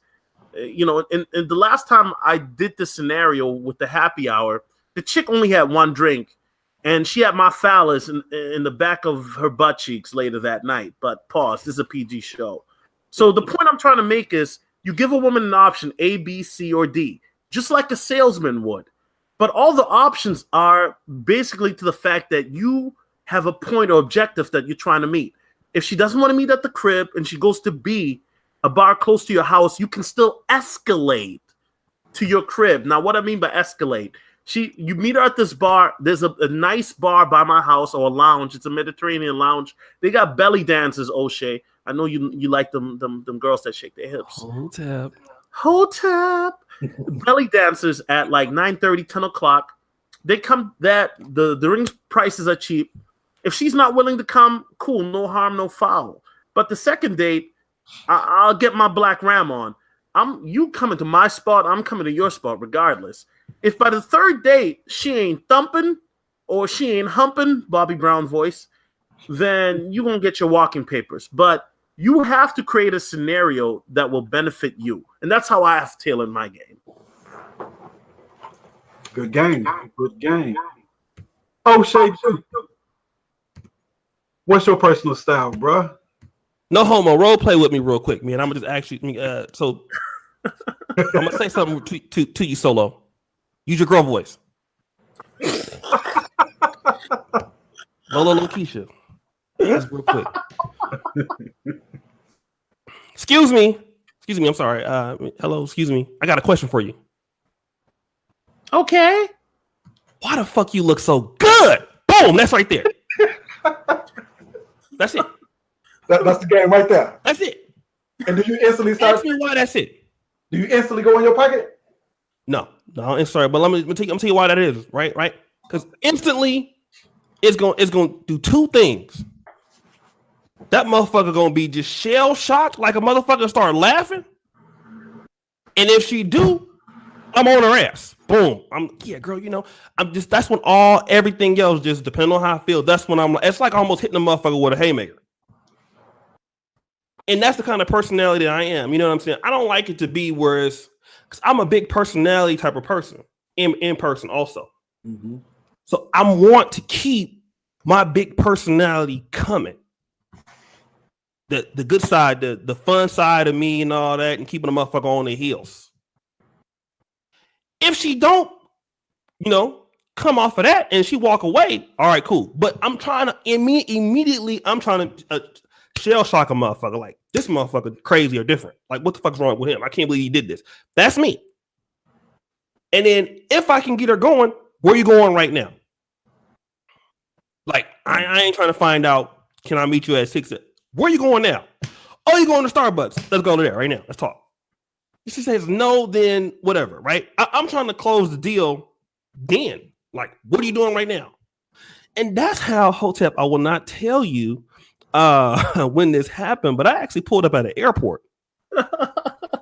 Hotep Solo. Let them know. Hotep. I had some glasses on similar to these. You know what I mean? I just landed. That's why a nigga like ugly nigga like me, I can go anywhere. Just send me anywhere. Hallelujah. I'll land in the airport. Motherfucker was working at the airport. I hit her just like that. I got 2 questions. Number 1, I need to know where I can get to the train station at. Number 2, why the fuck you look so good? Oh my God. Yeah, you know what I'm saying? Go ahead and put your number on my phone. You know what I'm saying? She was already ready. Because it depends on how a woman can send you some body languages with stuff like that. Because your game is so strong, it lets you know, bitch, I'm not afraid of you. I know you think you look good, but you know what I'm saying? It's like, damn, it even make a nigga who ugly like me, it neutralizes all of that. It's like, this motherfucker ain't scared. Oshay, hold up. Oshay, you bring up a great point, and I got to cut you off real quick. Hotep. You have the confidence of a fucking god, nigga. Even though you look like the black version of Greg Popovich, you got the confidence. You're not like an obsidian. Oops, I said a name. You're not Hotep. You're not like a midget type of dude. You have confidence. So when you step up, you like fucking LeBron James on these broads. Yeah. That's Ram. That's what it's about. It don't matter. Okay, looks matter. Yes, they do matter. Let's keep it real. But your charisma, your for lack of a better word, swagger, and your look, Oshay. Look, I would keep my chick away from Oshay because I'm afraid he might laugh her out of the panties. Like, I don't usually do this. Oshay be like, okay, bitch, yeah, I know you do this. But that's Oshay, keep going. My bad. I didn't mean to. Man, even Aaron Roger Curry tell you, man, like I done had, before I do hangouts in other places, I'm like, hey, Alan, check this chick out. He be like, God damn. Like, I'm trying to, when I talk to a woman, I'm trying to, instantly, number one, I'm trying to shell shock you. I'm trying to leave my personality because I ain't trying to I'm trying to be, and if you ain't feeling it, I'm going to just leave you alone. But if I feel that you feeling anything I got to say, boom, I'm on you and I'm trying to be on you. Now, as far as, you come into my place or whatever like that, see some of these hoes steal, they steal. So me, I'm not necessarily not trying to get them to come to my place all the time because even the last time I did that, I had a female that came over. She's been in a whole week with me just off that one thing. Wouldn't let me go nowhere. I didn't even hit it till like Wednesday, Thursday, Friday, Saturday and Sunday out. But you know what I'm saying? I just to me, I don't really want to just, because once I got them going and everything like that, I know I'm gonna hit them off anyway. Ain't no problem. So I ain't necessarily once I can get it, but like May said, gotta get in their head before you get in their bed. And once I start hitting them with that fast mouthpiece, and it just start flowing, it's over. I done took many niggas, females that was better looking than me, and I had niggas want to fight me. Nigga, when I see your ugly ass is on. That's if you see me, player. If you see me, player, Hotep. Pass the mic back to Master Ram. Man, that's awesome right there. I like that. Very both of y'all got very unique ways in which y'all get the same goal accomplished. Now we're going to go to the second part of the show where Solo's going to produce some slides and we're going to talk about a universal rating scale. We're going to talk about 8s, 9s, and 10s. Is there a difference in approach? Let's see what some 8s, 9s, and 10s look like. Solotv84 has made this term popular. A Minnesota 8 and a California 8, which is two different things. I want to say Chicago where the Bulldogs live, so a Chicago 5.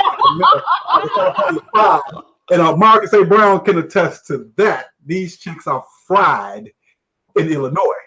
But Ram, not to cut you off, but for my brother coming from Minnesota to Chicago, it looked like a buffet to me. I'm just keeping it real. But you'll see in a moment why I say that, Ram. It looked like when I was in Chicago, them girls looked like food. Well, you know what? I have to say this though. I was at a spot downtown Chicago about a month ago, and it had been a while since I've been out because I'm from the west side of Chicago, and in the inner city west side of Chicago, they're fried. Can't lie to you, fried, baked, all of that stuff. But when I went downtown a month ago, I saw some of the finest chicks that I've ever seen in my life in Chicago. So I have to do justice. It depends on where you at. If you're in the urban areas, in the communities, you'll see Lolo Keisha.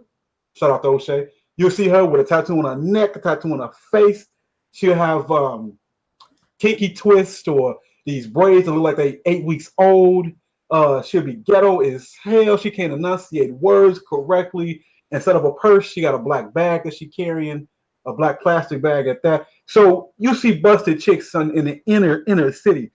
But when you get go out a little further, some of the north side chicks, maybe some of the south suburban chicks, then it is a whole different level. So I can attest to that. So back to you. All right, Ram, let me know when you're ready to get this start. Yo, this is going to be the best part of the show. Oshay, I'm glad we got Oshay on because Oshay will see the fucking Okay. I'm sorry, Ram. I didn't mean to curse. I got my pen and paper for notes, player. That we're dealing with. So Ram,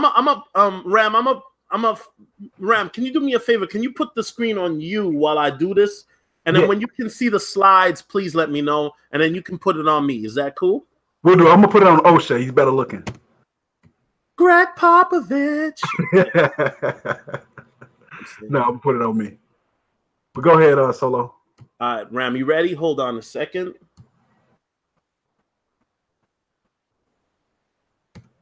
All right, Ram, let me know if you can see what I'm seeing right now.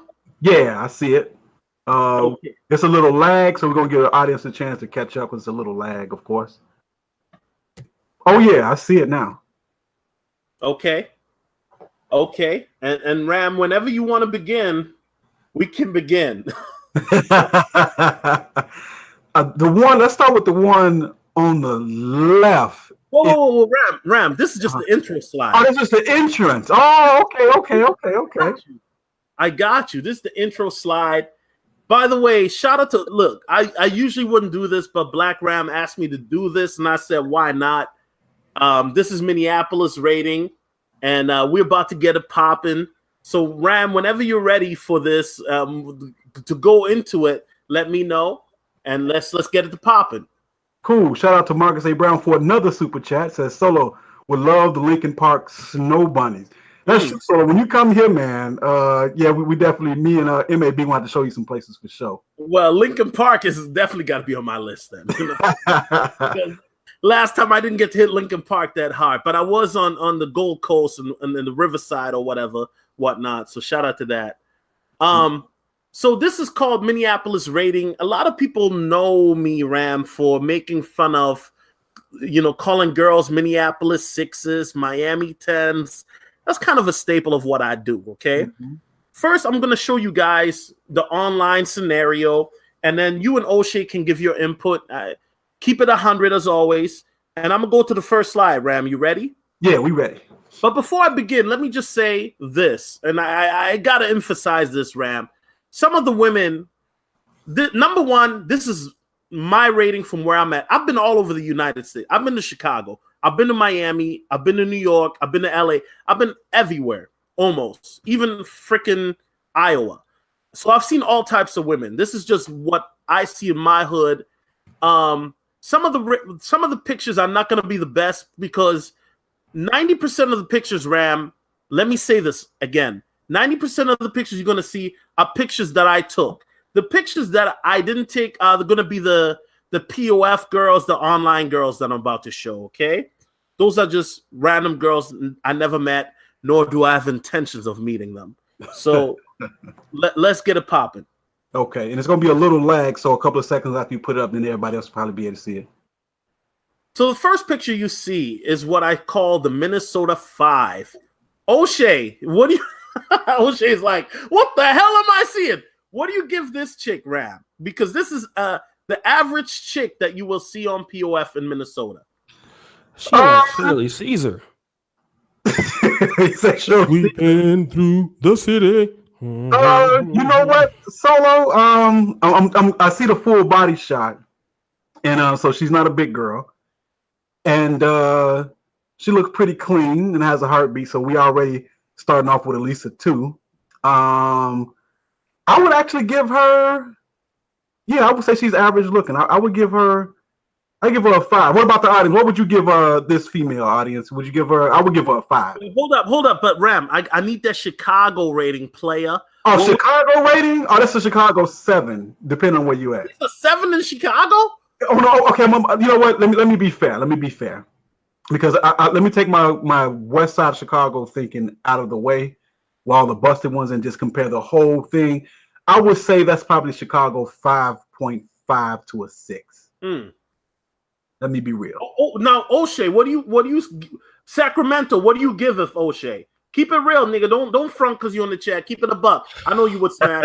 I mean, the rating. I'm gonna tell you like this. I'm gonna be real. Can I be real? Be 100. Hotep. If her booty can take her up a few points. Okay. Right there, no booty. I'd have to say 4.5. If she got one of the natural Ugandan booties, she can get up to about a 6.5 player. About a 6.5. If she got a stupid booty, she can get tricked on for sure. All that. But okay. Now check it out. A lot of guys in the chat are saying like 5.5s. I got some 3s. Mr. Limbo, shout out to him. He said that's a Miami 2. I'm about to go down to Miami, man. Because this is a 2 in Miami, man. I can't imagine what a 5 look like. Miami chicks are bad, but don't overrate Miami, because outside of Miami, outside of Dade County, yeesh. You know what I mean? That's all I got to say. So the consensus seems to be between like a 3 and 5, but I'm gonna call it because of most people in the chat. And shout out to Sir William Ray, who says, Ram, Solo, Oshay, thank you for the therapy. It seems like the 4s, I'm seeing more 4s than anything. So the audience says it's a 4. I say it's a 5. And Oshay, what do you give it again, Solo? You give her a 5, right? This is a Minnesota 5, Ram. Okay. And Oshay, you give her just based off the face, Oshay. I give her 4.5, only because I've been to so many different places and my standard went up a little bit. So I give her 4.5. Hotel. So William Ray said, if she don't work out, we're not gonna work out. Thank you for the super chat. Yeah, so I think the consensus between a 4.5 and 5. So I think we're pretty consistent with this number right here, Solo. You can move to the next one. Okay, y'all ready for Oshay? Oshay's gonna love the next one. This is a Minnesota 5.5 Black Ram in all her splendor. 5.5? Oh my goodness. Now, hold up, Ram. But if you talk to a Minnesota Negro from North Minneapolis, shout out to all my Broadway brothers, my Lindale Avenue brothers, my 35th and Penn brothers, they would give her a 7 or 8. Or some brothers would even say, yo, my girl is a dime. And Black Ram, let me be clear. I've heard a lot of brothers, and I got to put this out there. Yo, my chick is a dime. She's bad. Not just on YouTube, but in real life, Ram, in real life. And then when you see a chick like that, this is what she is. Now, I wish you could see the weave, because the lace front looking kind of messed up, rusty, and tarnished, like Oshay would say. Hotep. But Oshay, what would you give this chick? Real quick, Mike Gates with the super chat. It says, I'm out here, Hyde Park, looking for them red bones. What up, Black Ram, Solo? You got to come to Logan Square. Oshay, what's up? Yeah, you know, Logan Square and Hyde Park is what's happening. Go ahead, Oshay, take it away. Let me put it up here. And shout out to Mike. Look, thank you, brother, for the donation for Black Master Ram. Go ahead, man. Let me see there again. Solo. Bro, what do you rate this broad? Oh, man. Okay, got a little bit of a booty belly. That's a weave. Well, 1 cheeseburger from being Kelly Price. I gotta give her a foul player. I would take the other chick before her. Yeah. Okay, Oshay, fair enough. I'm not disagreeing. Yeah, because that's a 5. But remember, I'm dealing with Minneapolis, so we give her a 5.5. The North Minneapolis hood brother would give her 7 or 8. Let's keep that in mind. You know what? She does have the weave. She's thick, but she got a nice face to me, man. I would have to give her, man. I have to give her like a strong 6.5. Yeah, her face is better looking than the other chick. Yeah, she got a real pretty face, especially when she got the glasses on. Then I'm looking at the picture on the left. Now she is the thighs are pretty buttery right there. Yeah, so how many kids she got? So long, I know she got kids, right? Probably 3. I don't know, Oshay. I didn't care, nor did I check. And of course, we know that thick is gonna turn to fat eventually. So yeah, man, she when you add the body to it, I would give her a 6.5. Yeah, I have to put her up there, man. If she was between 18 and 23, I might have to get her head down and some shoes. But go ahead. Are you ready? Now, Ram, because I am on your channel, great sensei. I had to show you what the Tinder girls look like. All right. Okay. Now the Tinder selection is a little bit better. Oh, hold up. We're still on the POF selection. My bad. Okay, POF selection. Okay. So these are random POF chicks that I picked. Now, obviously, in my opinion, this chick is the baddest. I would give her maybe a 6.5, 7. Which one? From the left or the right? The black girl. Can you see this? Where my arrow's pointing? Right here? Yeah. So that one. Okay. Yeah. But all the rest of the chicks, Ram, I need to emphasize. You see these? The first 3 girls? Uh-huh. None of them had a body pick up on their profile. You know what that means, right? No body pick means she's a piggy.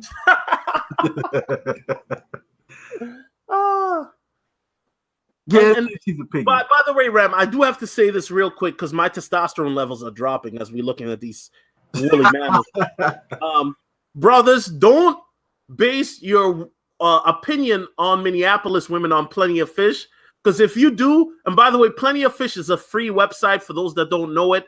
You can, if you don't believe me, just go in, type in the 55397 area code or Minneapolis area code. This is the average chick, but if you hit the field, it's completely different, and I'll show you in just a moment. But Oshay probably took a sip of Hennessy. He's like, yo, I need some Hennessy for this. Oshay, what's up? What, you want me to ask me who's the best? What's your ratings? Oshay, which one? How many of these girls would you smash? Would you smash all of them? If you were dropping, I didn't be gay. Can I be honest? I didn't fuck worse than that. So I'm just keeping Oshay Don DeMarco. So I ain't gonna act like I'm too good player, but at times get a little rough. I have to knock the dust out real quick. But for right now, like I would like if I were to see her on the street, it was the one on the far right. I mean, she cute to me. The one on the far right is definitely the baddest. I can do some things to her ankles from the back. Hotep. Ram, let's keep it real because I love Ram for being real. Ram, which one of these chicks would you smash? Could all of them get the black Ram shish kebab? Yes, sir. Bunker bustering all of them, but of course the one on the end, that's a cutie right there. Okay. What I like about her, if you look at the stomach, it's pretty flat. That's a plus. From what I can see, there's no flab on that arm right there. She looks pretty petite. She got a nice face. Although her hair look like it's permed instead of weave. I give her a 7, all the way on the far right. Okay. The one next to that, the light-skinned chick, I give her about a 7 as well. The last two are hittable for sure. But I give those girls 3s at the far left. But the two Ram, I'm gonna keep it real. Because Ram, you my Negro. All of these girls could get it after a 5th of Hennessy. Now wait a minute, Solo. What about the one all the way on the right? Now that's a nice looking one. Ram, this one, the one in the black, yeah, she definitely could get a date. But the first 3. They're not getting a date. They're coming straight to the crib. Really, man, you rough on these chicks, man. Look, check it out. The last 2, I could put them on the team, brother. The last 2, yeah. That's fine, Ram. But I'm just saying, I'm not trying to spend money. So the only chick I would take out is the one in the black. But the other 3, they better be cool with coming to the crib.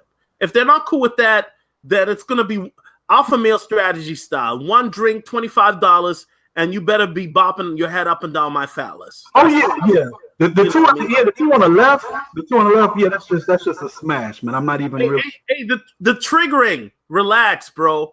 I see your comment. Relax, bro. Relax. This is why I love doing this, Ram, because a lot of brothers be fronting in the chat talking about I would never touch them, and they know they got a chick on the team or they baby mama look just like this. So let me do this real quick. The best looking one, all of us agree, is the one all the way to the right. The one in the black, right? The one in the black, right? Yep. So to the audience, if you would smash the one in the black, press 1. If you won't, press 2. Because these guys do be lying, man. These guys be lying. I want to see what they got to say. The one in the black, I think she's that's decent right there for sure. For sure. 1 if you would smash the one in the black, 2 if you wouldn't. This may be the wrong stream, man. Okay, so we all agree, for the most part, that the one in the black is definitely worth some time, some energy, and some effort for sure. Mr. Lim is the one in the all black on the right side, not the black girl. The troll known as David Carroll Jr. You can eat a pickle sandwich, sir. You had to come under your troll name. We don't condone that. Come on, bro. This. Come on, man. David Carroll Jr. Cool. So you were here. So final analysis, right? The best looking one on the right with the black. What do you give her again, Solo? I mean, I would give her. She's a 7. A Minnesota 7. I would give her a 7.2. And Oshay, your final analysis, the one on the right, the best looking one in the black. What would you give her, Oshay? I give her at least a 7.5 or 8, and depending on what her ankles is looking like that night, player. Excellent. So we're on the same page for the most part. All right, you guys ready for the next slide? Yeah, yes, sir. All right, this is the last POF slide. So we got the I'm independent girl, and then we got the Latina or the ambiguous native, and then we got the I don't know.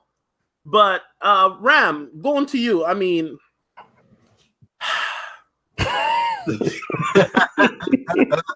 I'm sorry. This is about Black Ram. Huh?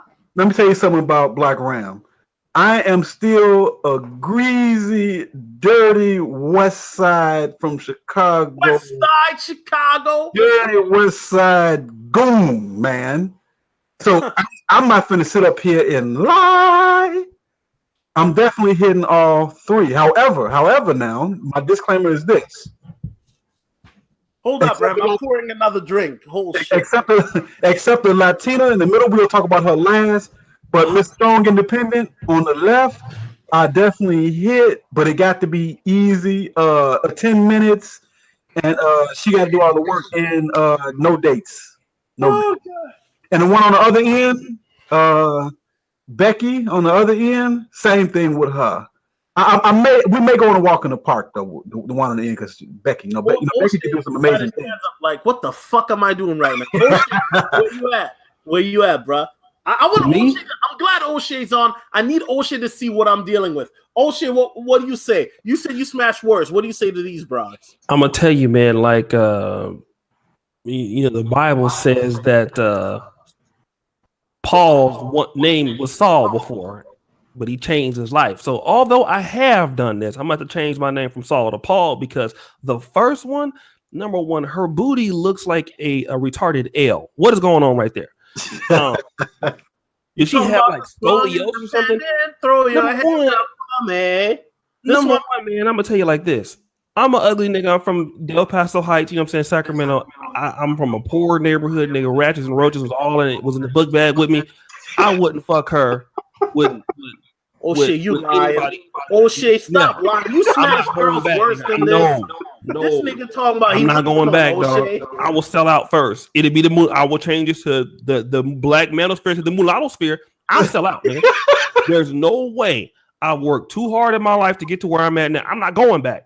I'm not going back, bro. I can't do that. I can't do that. No. And the other one with the big ass feet with the little crip spider on her toes, I can't do that either. No. Wow. And all I'm saying? No, I can't do it. I can't do it. You know what I'm saying? I'll listen. I'll get the lotion. I'll do it myself. There's no way I can see me in the same room with them unless they serving me some like barbecue or some or like a KFC drive-through. There's no way it's not happening. The one in the middle, yes.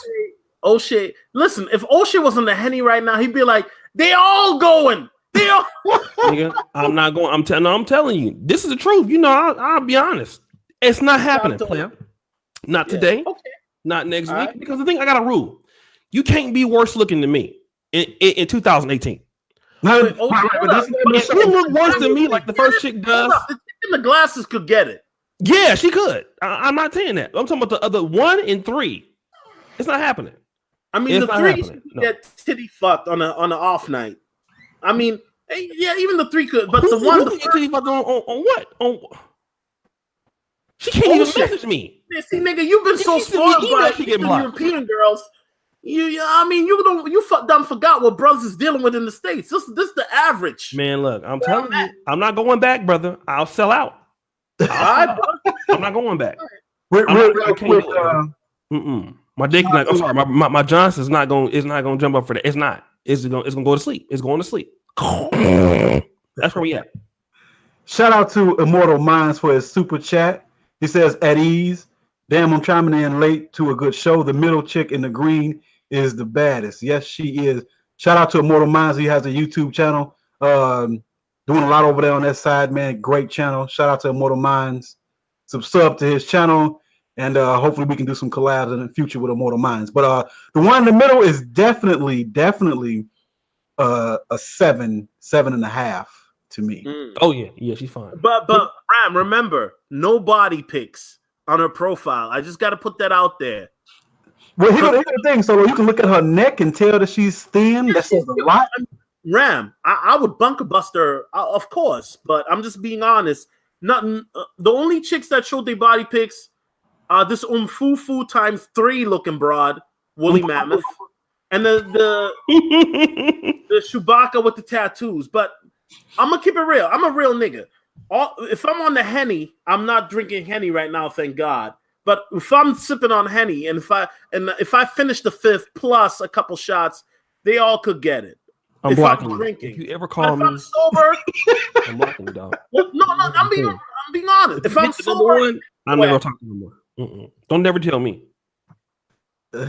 Zaygod says I'm never coming to Minneapolis, bro. Good. I need you niggas to fucking up my city. I appreciate that. You guys ready for the next slide, or do we need to get the likes up? Do we need to go back?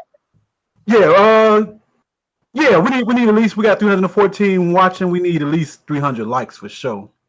Oh man, testosterone levels are dropped. Okay.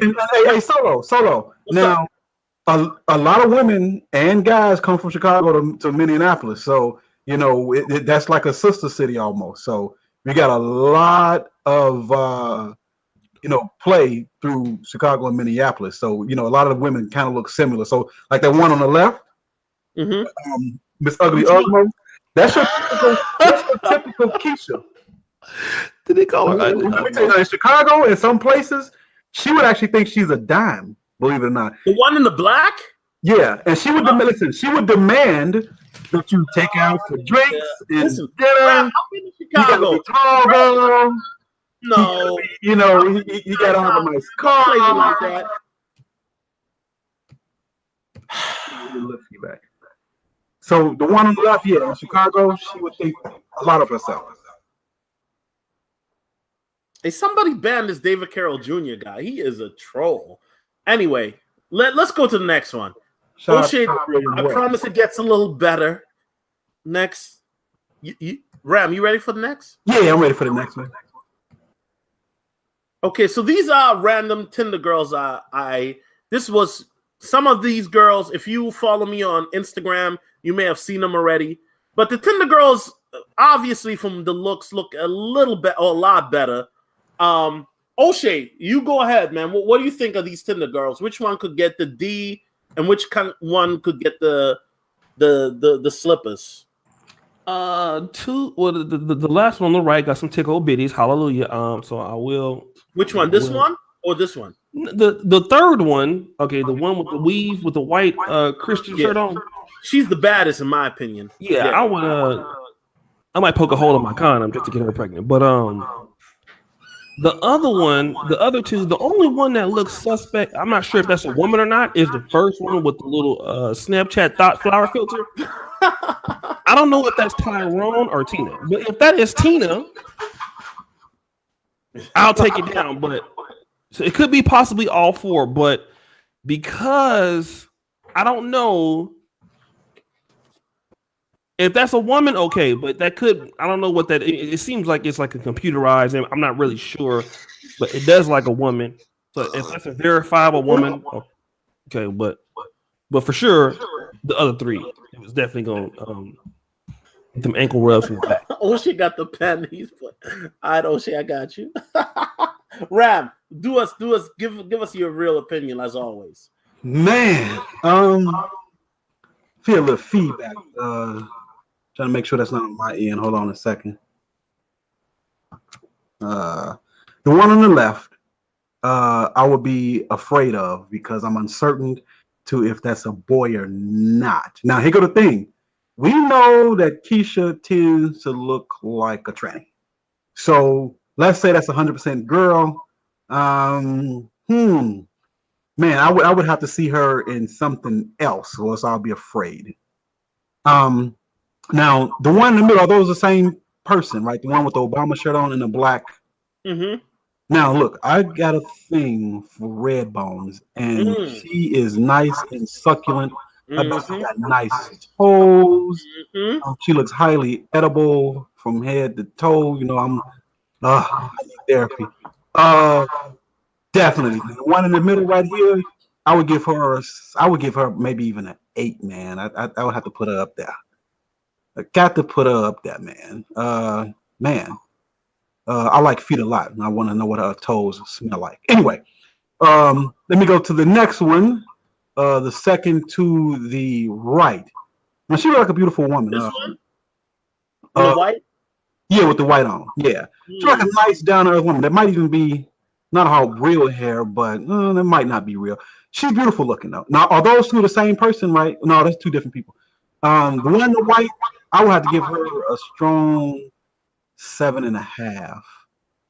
Yeah, strong 7.5. And the last one, yeah, she looks nice too, but she looks low key ghetto. Like she kind of had the hood a little bit, but it comes out. I'm looking from her. She got some hips, but she might be a little flat in the back. I'll have to give her like a 6. Hey, shout out to the Minnesota niggas in the chat talking about they know who these thoughts are. I love it. I love it. Expose these thoughts. Thank you. I love it. Listen, I ain't fucking with them, so let's put them up here. You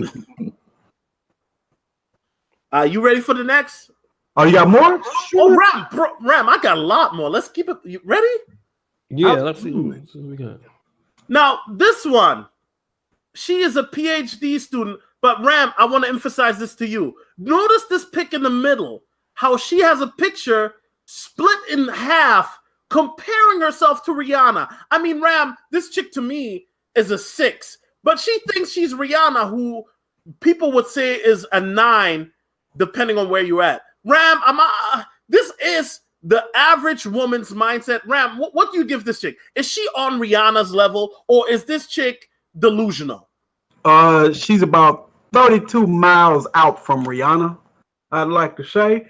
I give her a 6. I give her a strong 6. But she's definitely no Riri for sure. What I like about her is this. Now, if you look at the last picture all the way to the right, she has natural hair. To me, that goes far. I think women look better with their natural hair. And she has a nice average looking face, but I think her whole presentation, I would have to give her a 6. I would definitely wouldn't mind having her on the team with those looks anyway, if her attitude to match. Only thing that throw me off is the picture all the way to the left with that little bull ring in the nose, and that whole picture right there. Now listen, this is what she probably look like all the time. Now that's probably her true image right there. So that image right there is like a 5, but all the way to the other end, that looks like a 6. So women can scare you, man. But Ram, I want to emphasize this. In the middle of the picture, it lets you know her mindset.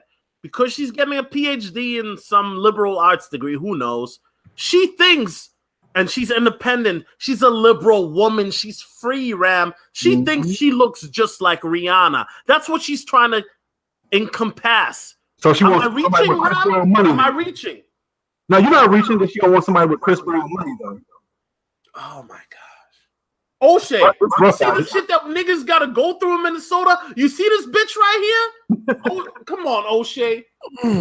Come on, bro.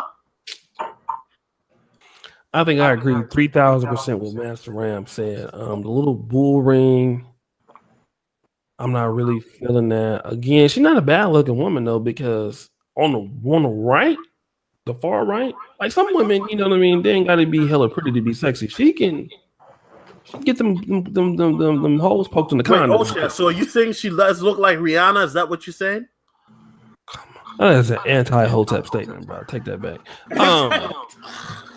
Anti-Hotep, brother. I can't breathe. She don't look nothing like me or Anna or D or Kiana or nobody with an Anna in her. No, she don't look nothing like nobody. I mean, like I said, if her, I think what Ramen says, it made a great point. What she looks like on the far left is probably what she always looks like. And from the look of it, she got some very, very small breasts. But that's not what I'm asking, brothers. This chick thinks she on Rihanna level. You brothers missing the point. Is she she will come up to you saying, I'm like Riri. Does this girl deserve Riri treatment, Oshay? Riri tricking, Chanel bags, furs, mink coat. Real quick, King Nick says chick in the middle is hiding her other 3/4 of her forehead. She probably and you notice in all her pictures, her face is not all the way exposed too. So that her head is not all the way exposed. So she probably got a horn somewhere. Hey, let me say something real quick. Y'all niggas know why these chicks be gassed up, man. It's because niggas on Instagram and dudes on Facebook, black men will fuck anything. So that's the only reason why. But if she feel that way, let her feel that way. I mean, you know, she ain't never gonna get like nobody gonna really take her serious like that. I mean, not nobody who got options gonna take her serious. Okay, guys, you ready for the real thing now? Oh God. Yeah, you ready for the real now. Yeah, brother. Go ahead, Hotep, brother. All right, so I'm gonna show. Shout out to Ram. I'm gonna show you guys this. This is the Minnesota 6 views from the 612. Now, before I begin, I do got to give some clarification. I made a video and I used this picture of the girl on the far right in the all black Ram. You see her? Yeah. I called her Minnesota 6, and this was back in 2015. Negroes lost their mind. They're like, if that's a Minnesota 6, brother, you need to get out. Ram, what do you give these chicks? What is your opinion? And by the way, before I begin, in Minneapolis, all you need to be a 6 is not to be fat, a cute face, a girl next door look, or even a homely look, but you're popping. And by the way, I'm very proud to say all the pictures here, I took them, so nobody can sue me because that's my property. Let's get it popping. Hotel. Now, the one you said it was the Minnesota 6 with the all black dress on. I mean, all of these are 6s. All these are 6s. Views from the 612. I would all say Minneapolis 6s. Starting from the far right, she is fried. I would give which her. One? Hold up, Ram. The one all black dress on. Okay. I would give her a 4. Which one? The one in the black? Yep. I would give her. What if I told you the girl that you call a 4, true story, she told me this personally. When she goes to the bar, she leaves her wallet at home, and Negroes facilitate her night by spending money and buying her drinks all night. She does not have to pay a dime. But if this is a 4, Ram, hold up. Let me finish. Mm-hmm. If this is a 4 to you, Ram, that tells you where I'm coming from. This woman in the black, and this is my homegirl, I know her personally, has told me that she never pays a dime when she goes out because men will buy her drinks all night. And I give her a 6. Wow. That's very, very telling, man, because all them guys need therapy, because that to me, oh my goodness, man. If she can get it like that, it really ain't much hope. Because, you know, it's not that she's ugly. I wouldn't say she's ugly, but I wouldn't say she's pretty either. I would give her a 4 or 5 because look at her body shape. She's like oblong or something like that, and she has no hips to speak of. And yeah, the face is kind of, I don't know. She looks like a little bulldog. Now the one next to her, because of that flat tummy right there, I really like women with flat stomachs. I would give her a 6. The one next to her. The one posing. Yeah, the one posing right next to her. Okay. Mm-hmm. In the middle? And the one in the middle, you see that belly? It looks like it can be hanging a little bit. I bet she got some stomach on her. She's probably close to the wall. She's probably above 30. I would give her like a 4. I'd give her a 4. Oshay's like, why the fuck am I here right now? Oshay, she like, all she do is sleep with black dudes, the one in the middle. Like, her baby daddy black. Dusty ones, though. Dusty ones. Yeah, them the ones that brothers be going crazy over. Yeah, little 300 shots. She be with them and the guys. She be, you know. And then the one all the one all the way to the left, I would give her like a 6.5. Mm-hmm. To me, other women don't look as good as black women, so they got to really come with it. So I would give her, I'll give her one, and for the probably maybe a 6. What's the did you give your raise, Oshay? These girls look like from the Twilight Zone. Riches. These are 6s in my city. And by the way, I'm not trying to get sympathy or not. This is my opinion. But this is a type of when Ram, and I'm not exact. When you have a woman like this My homegirl in black saying that men will buy drinks all night. I've seen this. Brothers buying their drinks. That tells you how bad it is. Oshay, would you buy a drink for any one of these chicks? Yeah. Hold on. Go ahead. The one. I mean, again, if I'm just socially just kicking it, I mean, you know, would I try to fuck any of them? No, but who would I try to holler at the most? Probably the one that's the no, they black. Let me get my poll. Let me get my swirl on. The white girl on the left. I'm gonna sell out for today. She seems like she's the most approachable. She seems like she nice. I'm gonna get her a drink. Hotep. All right, you guys ready for the sevens? Okay, let's go to the sevens. Hotep. Oh, wait, I'm gonna go to the restroom real quick though. Sevens?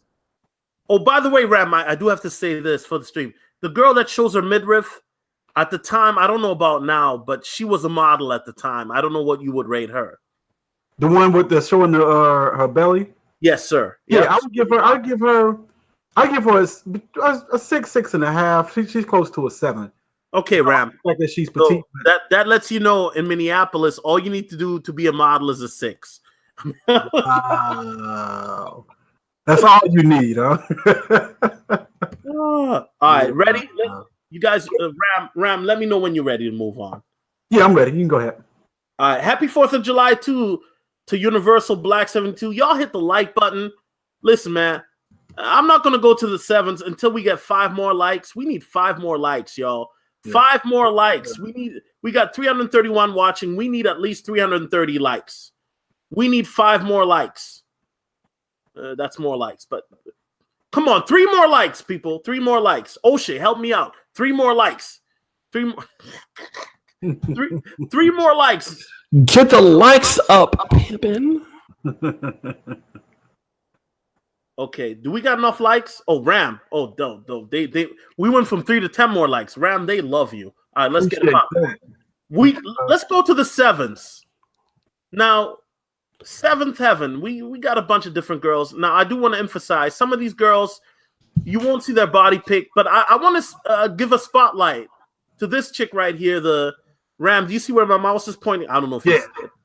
This chick right here, she's white mixed with Egyptian. Okay, so when you see her from the front, genetics did a great job. She's white from the front, meaning skinny, petite. But from the backside, Ram, Egyptian ass popping out for a white girl, black ass for a white girl. But these are 7s. Ram, what do you think of this?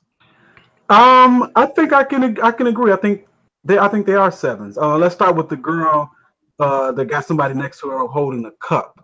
And she got a big booty. And by the way, all these pictures are girls that I know or I took the pictures of. I'm not using no Google stock pictures or nothing like that. These are Minneapolis girls. I just want to emphasize that. Go ahead, Ram. Appreciate that. Yeah, so I'll say the one on the left, I definitely can give her a 7. She got the little curly hair going. Oh, the Egyptian chick, yeah, I'm feeling that for sure, man. Hey, shit, you see a nigga on the back? Hotep, nigga. I'm trying to get my Muslim on, Haji. Hotep. And so you looking hella suspicious in the background, nigga. Nigga, Trayvon Mott, nigga. Hotep. You looking suspicious. I mean, I'm hiding from the ops. From the one in the middle, the black girl with a hand on her hip. I'll give her like a 6.5. Give her. You know what? I'll take that back. I can see her. Okay, no disrespect, Ram. She does have a fat ass, though. I wish I could show you that. Yeah, I can see a 7 with that one. Ram, I got the ass picture. I'll email it to you later. Which one? Hotep? Which one? This one right here with the light skin John right here in the middle. Right looking like Michael Jackson. Hotep, nigga. Hotep. But yes, nigga. Hotep. Yeah, and you know what? So I'll give all of them 7s. I like the one with her hair covered, man. For some reason, I really like that. And by the way, Oshay, have you ever heard of a black female YouTuber by the name of Shab Batal? Where's she from? London?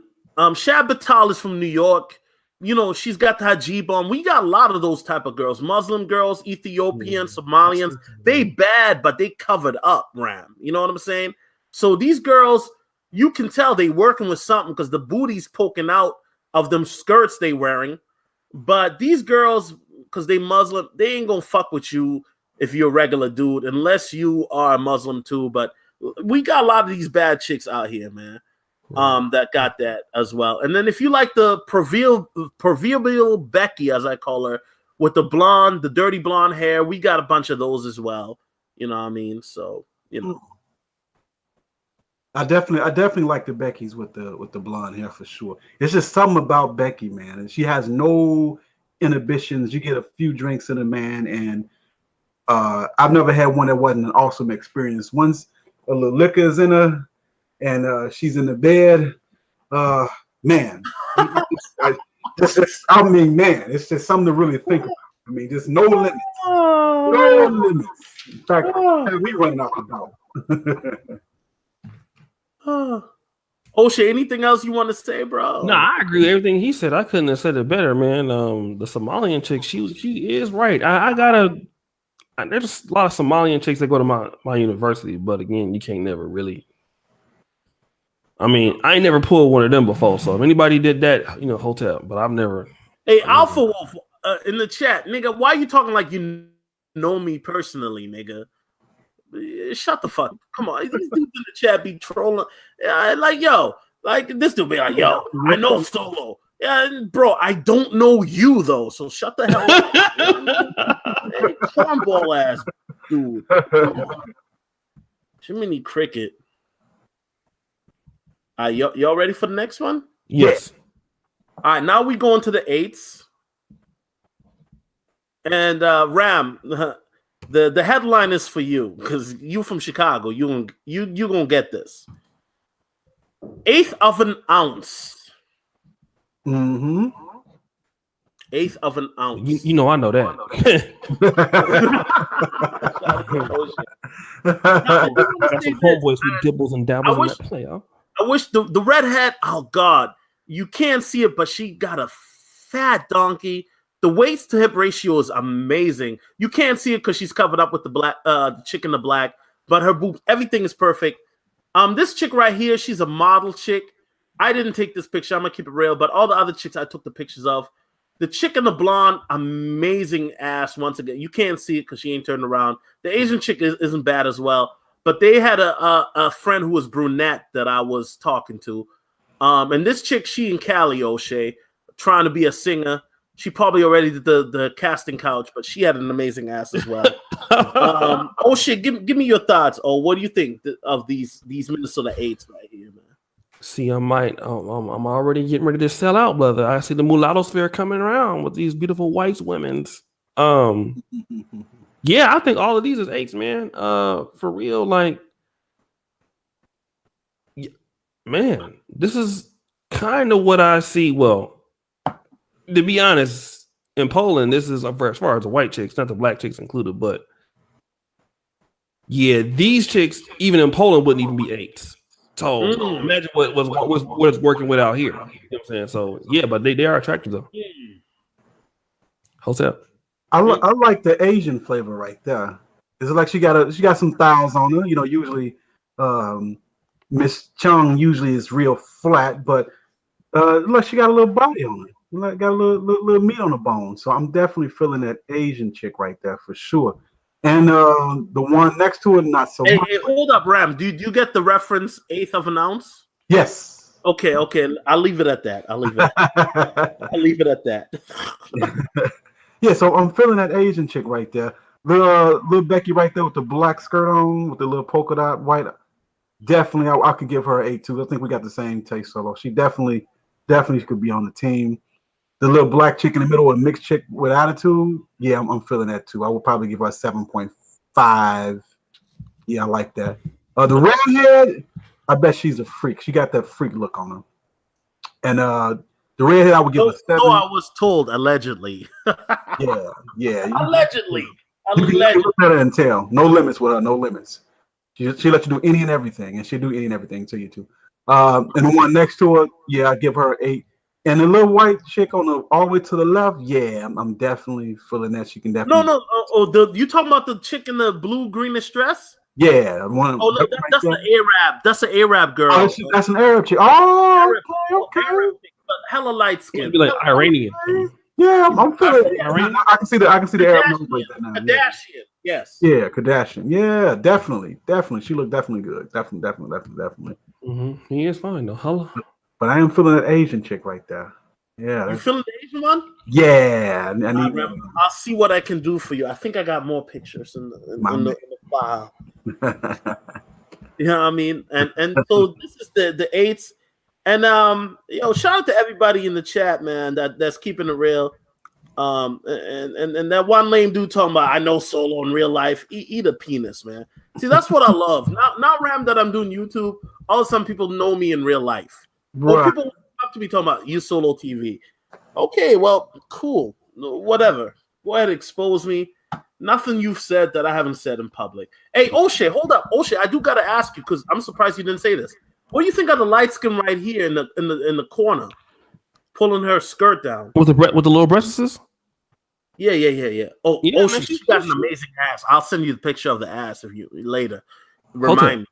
Hotep, brother. Hotep. Yeah, man. She cool. Like she attractive, man. She's somebody I could, you know what I mean? Like, yeah, she act right, man. I'm gonna break you off a little something. Go ahead on, take this. This is my debit rush card, baby, and go get you some. You got the rush card? Yeah, get the prepaid rush card, baby. Go ahead on and get you a few Snickers with that girl. That's few Snickers. A little something, baby. Wait. All right. Well, Ram, whenever you want to move on to the 9s. Yeah, we ready for it. Hotel. Right. The 9s, I kept it simple because it is Minneapolis. The 9s are very hard to come by. We don't have a lot, and the saying is, "I know Tiger Woods." The reason why you keep seeing the video, and I know it's shortening out a little bit on the replay, but that is a chick that I met in the field. Ram, what is your take on the 9s? The Becky in the red. And by the way, all these chicks that are 9s, they are model chicks, by the way. No Instagram bullshit either. So man, I'm feeling these slides, man. 9 iron, huh? I like that. But no Tiger Woods. Yeah, hey, Ram, I had to do it for you, bro. You asked me for this. Appreciate that, bro. Man.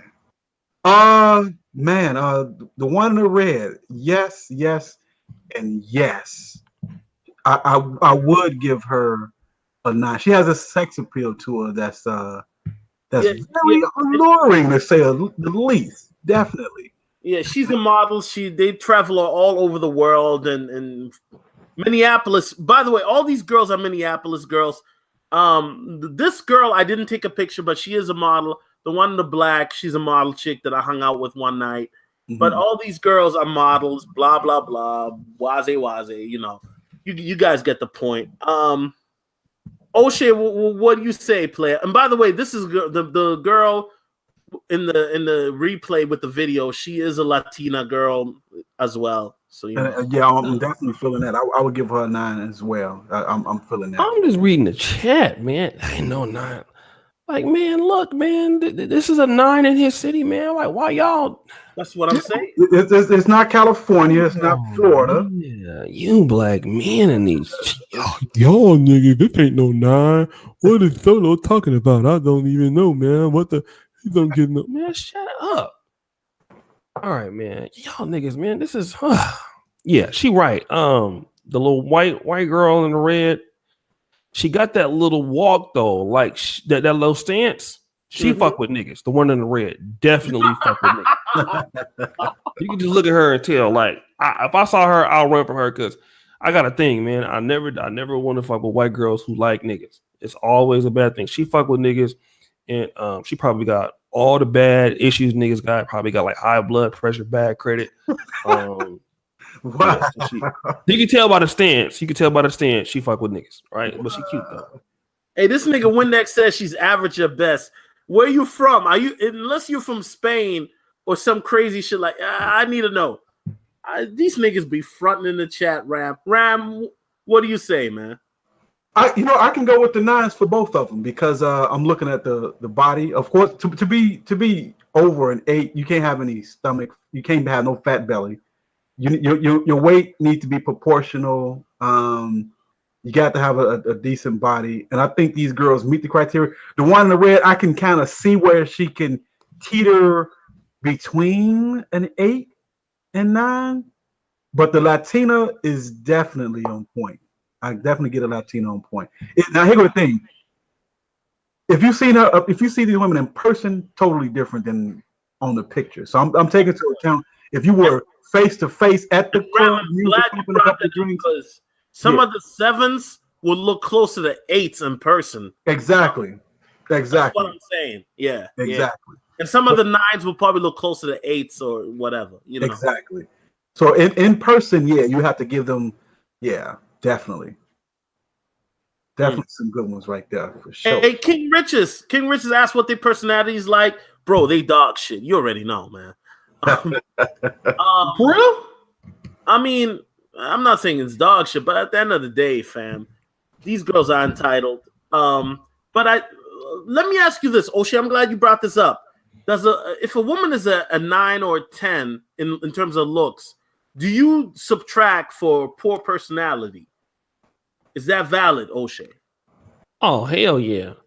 Yeah, I'll take a bitch that's a 6 or 5.5 with a great personality than a bitch with a 9. And you know what I mean? Because really, at the end of the day, I hate to say this, but with all that makeup and all that shit, all these bitches is 4s, 5s. Facts. You take all that shit out, man. All that, all these broads are all of them fucked up. That's something that niggas don't want to say, but I'm gonna just go ahead and say it. And that's the thing. And that's the thing. If you subtract the makeup and everything, shout out to Book of Alpharonomy. If you subtract the makeup and everything, it's definitely a different look. Book of Alpharonomy in the chat? Yeah, Book of Alpharonomy. What's up, hey, bro? Hit me up. Shout out to Book of Alpharonomy. What's up, man? I'll be on the stream sometime. I'll be over there tricking off on the brother, man. Book of Alpharonomy stream too, man. Shout out to him. Shout out to BOR, man. Shout out to him, man. Yeah, man. But these my bad. Go ahead. I'm sorry. Yeah, that was about it. If you call them in their natural form, probably would look much different. But they just go to show you that they are sexy women though. Personality really don't come into play because, like Solo said, most women are dogs anyway. Not all, but most. But I'm definitely feeling a Latina. But minus the makeup, man, they probably would look pretty. Craters. I feel like she got craters in her face, man. Yeah, definitely crater face. Nothing that a sperm lotion shower can fix. Hotep. Oh my god. All right, brothers. Well, listen, this was the slide. And Ram, thank you for telling me to do this. Shout out to Ram and Oshay, man. I know I did a little slide for you as well in the Negro Manosphere. I got to do the plug called How to Network, brothers. But you know what I'm saying? When it comes to these 9s, if that's what you were after, 8s and 9s, it takes a different type of game, and we can get into that in a moment. But social circle game is definitely important.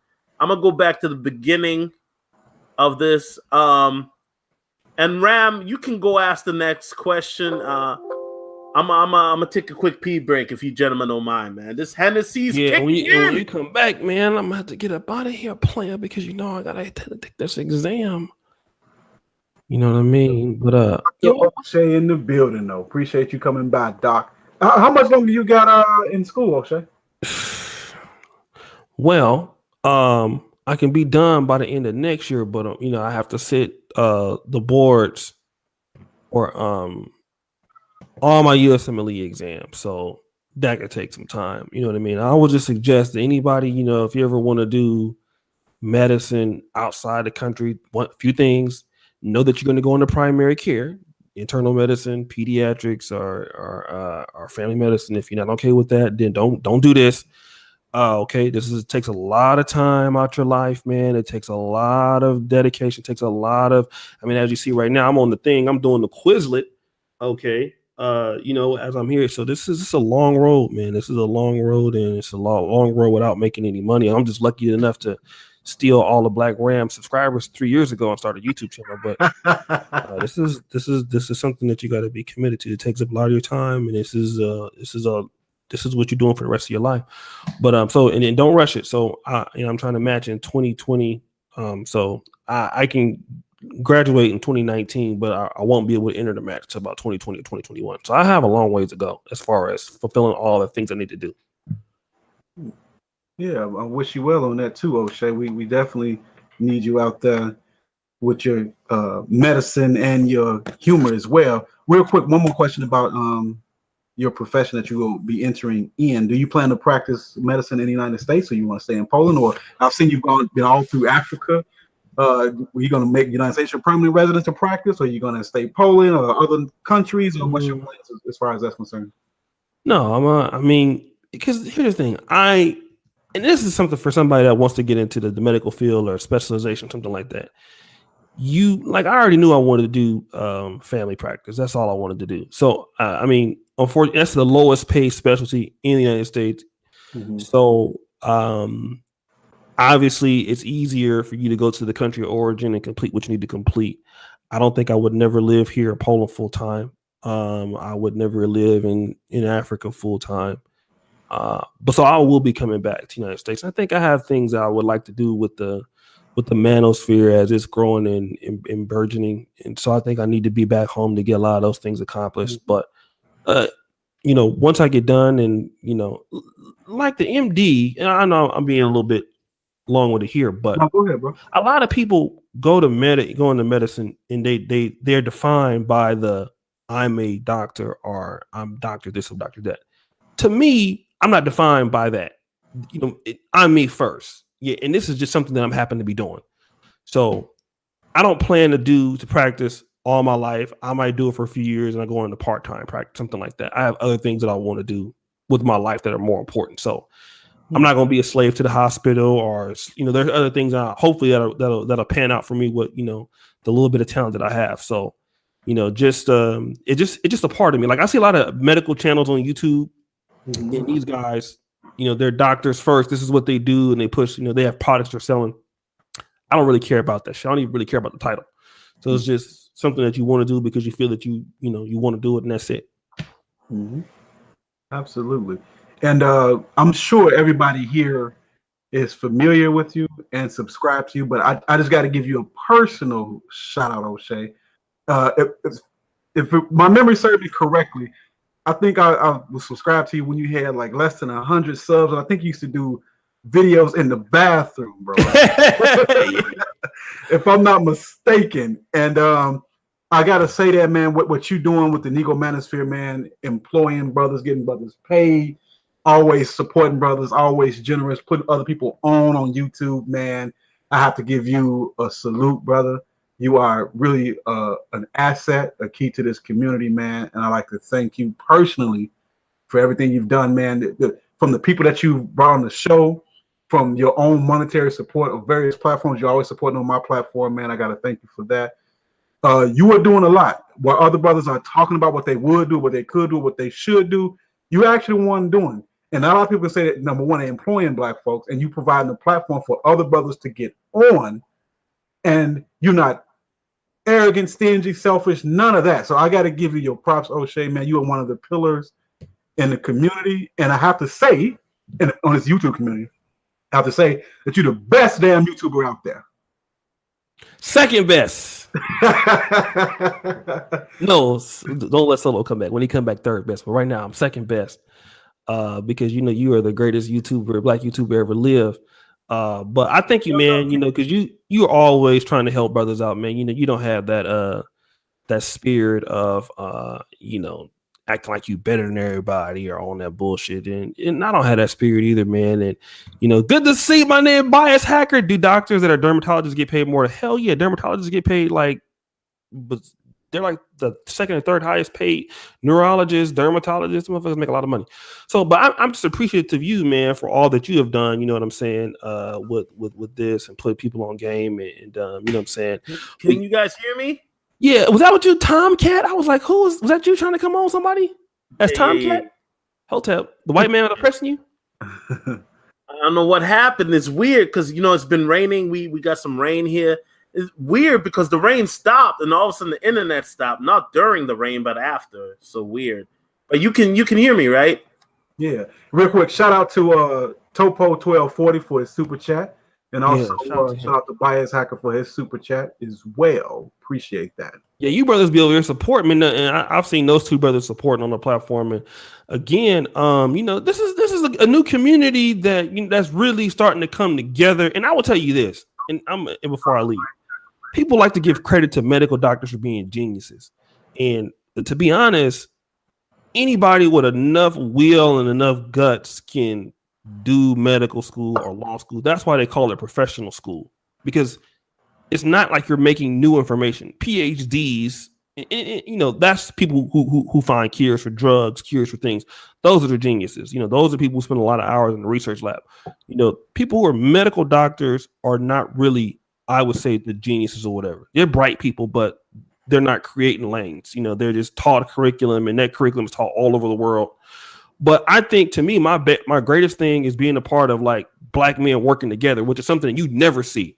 And what we're doing right now, all of us collectively, at least those who can, that's never really been done. And, that's what I've taken the most pride in is in stuff like, like the little things we're doing right now, like the hangouts and fellowshipping with you and Solotv84, the blogs, the hangouts that we've been doing. And, even with alpha male strategies, all that, I take more pride in that than I even do in getting an education, because black men have to do what's best for them and have brothers that can have their own content creators, and to see how it's grown in the last few years. Like, I think that's the most joy I've gotten in my life since I've been living.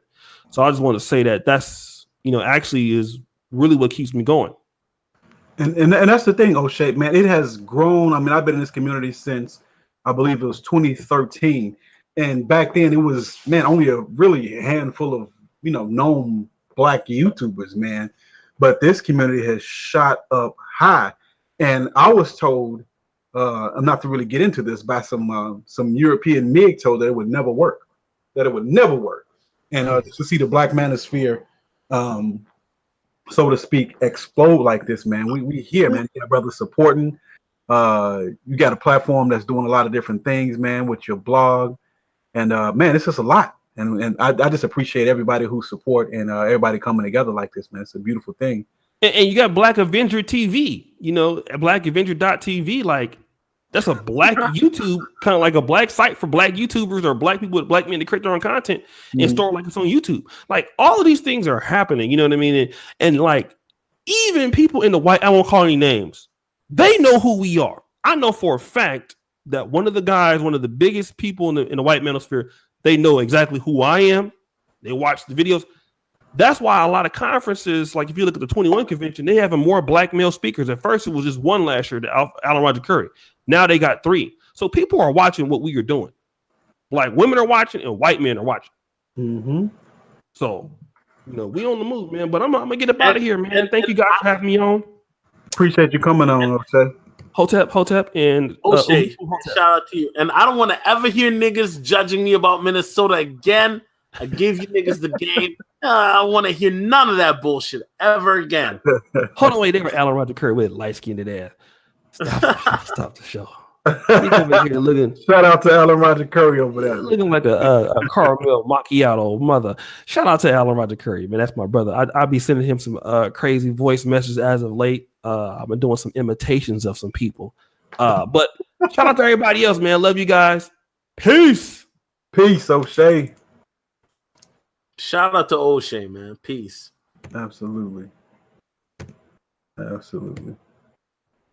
So, Solo, a couple of more questions, man, before we end the show. Mr. Limber with the super chat. Appreciate you. Thanks for a great show, brothers. I'm at work laughing. And also Will 33 for his super chat. Also, Alan Roger Curry came by to check us out. Salute to Alan Roger Curry. So Solo. What up? Before we go, man, a couple of more questions before we end the stream. We've been on, man, a few hours now, right? Yeah. Hey, Ram, before I don't know what happened. It's weird because it rained. Like I've been doing the live stream, it's been raining, right? Mm-hmm. And then all of a sudden, it stopped raining and my internet went out. Usually my internet would go out during rain, not after. Wow. Weird, but shout out to Alan Roger Curry. Mode one. Hey, Alan Roger Curry, he probably don't even remember this. Me and Alan Roger Curry, we used to go back and forth on the forums, man. Shout out to him, man. Shout out to Ark. You know what I'm saying? Like, whew. The dude, he's a veteran. He's been around, man. Oh, absolutely, man. Shout out to him. Absolutely. Hopefully one day, if the people want it, hopefully one day I can get the great ARC on a live stream so we can chop up some game. So hopefully we can make that happen in the future. And shout out to Daddy Mindset and Raw Game Afri Kingdom. He says self-growth, preach Oshay, women are toys, man. Shout out. And yes, Alan Roger Curry has been around for years. In fact, I used to watch ARC on podcasts like back in, man, I want to say maybe as far as like 2012, 2011. On the podcast on iTunes, so for a while, and I know he's been around for way longer than Alan that. Roger Curry, he's been around. So see, and one thing I love about Alan Roger Curry, he never backs down from a debate. I may not agree with everything Art says, but me and Alan Roger, he don't even remember. We used to go back and forth. Shout out to him. You know what I mean? But yeah, Ram, can you hear me now? Am I good? Because I don't know, the internet acting goofy. You know what I mean? Yeah, I can hear you. And Ram, real quick. I posted the slides. Do you? And I just want to know from you, from a Chicago man's perspective, did my ratings are they similar to your ratings as a Chicago brother, or are Chicago chicks better? Like, let's keep it a buck. I'm gonna be honest with you. Chicago is the largest city. I'm gonna say Chicago chicks do look better. Yeah, I did have the opportunity to go out a while, maybe a month ago, and I have to say those chicks were knocking out the park, man. I mean, I was like, my goodness. So I have to say Chicago now has some of the best looking chicks, but you got to get out of the inner city. You got to go a little further out, But yeah, man, Chicago really is hitting depending on where you at, man. I mean, we got some fried busted chicks, but for the most part, we got some decent ones. So I would put Chicago a notch above Minnesota. That's what's up. I've also been to California, and I've also been to Florida, and those are probably where the best looking chicks in America reside, for sure. For sure. That's what's up.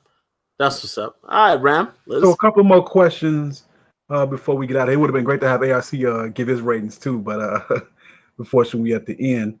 So let me ask you this, Solo. Is there a difference in the field approaching 9s and 10s versus 6s or 7s from your infield study, notes, and observations?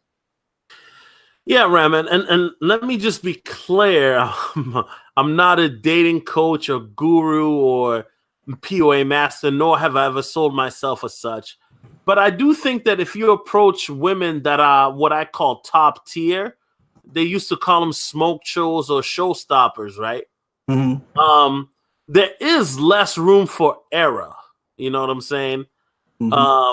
And also with those particular women that and this is from my experience, if you approaching 9s and up, you are going to have to bring it. So what do I mean by that? If you have social proof is meaning that you are ingrained in a particular group of people that vouch for you, a social circle, is going to make it easier to meet a 9+. Or if you're a good looking guy, it's going to make it easier. Or if you're a baller, I remember one time, Ram, do you remember a running back that played for Minnesota, Ram, by the name of Adrian Peterson? Yeah, absolutely. Ram, one time I went to a lounge in Minneapolis. Anybody from Minneapolis would know this lounge. It's called 7 Lounge. And Ram, I saw a bevy of 20 beautiful women in a circle. I've never seen this before. In a circle. And I thought to myself, who is Michael Jackson here or is Prince here? No, it was Adrian Peterson. And so there were beautiful women, and all of them were going goo goo gaga over him.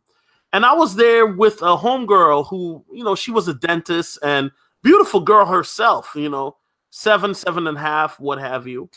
And she was there with her boyfriend. And even her, and I've never seen her act like this, was acting like a little child. Like, oh my gosh, I want to meet him. And I'm like, what?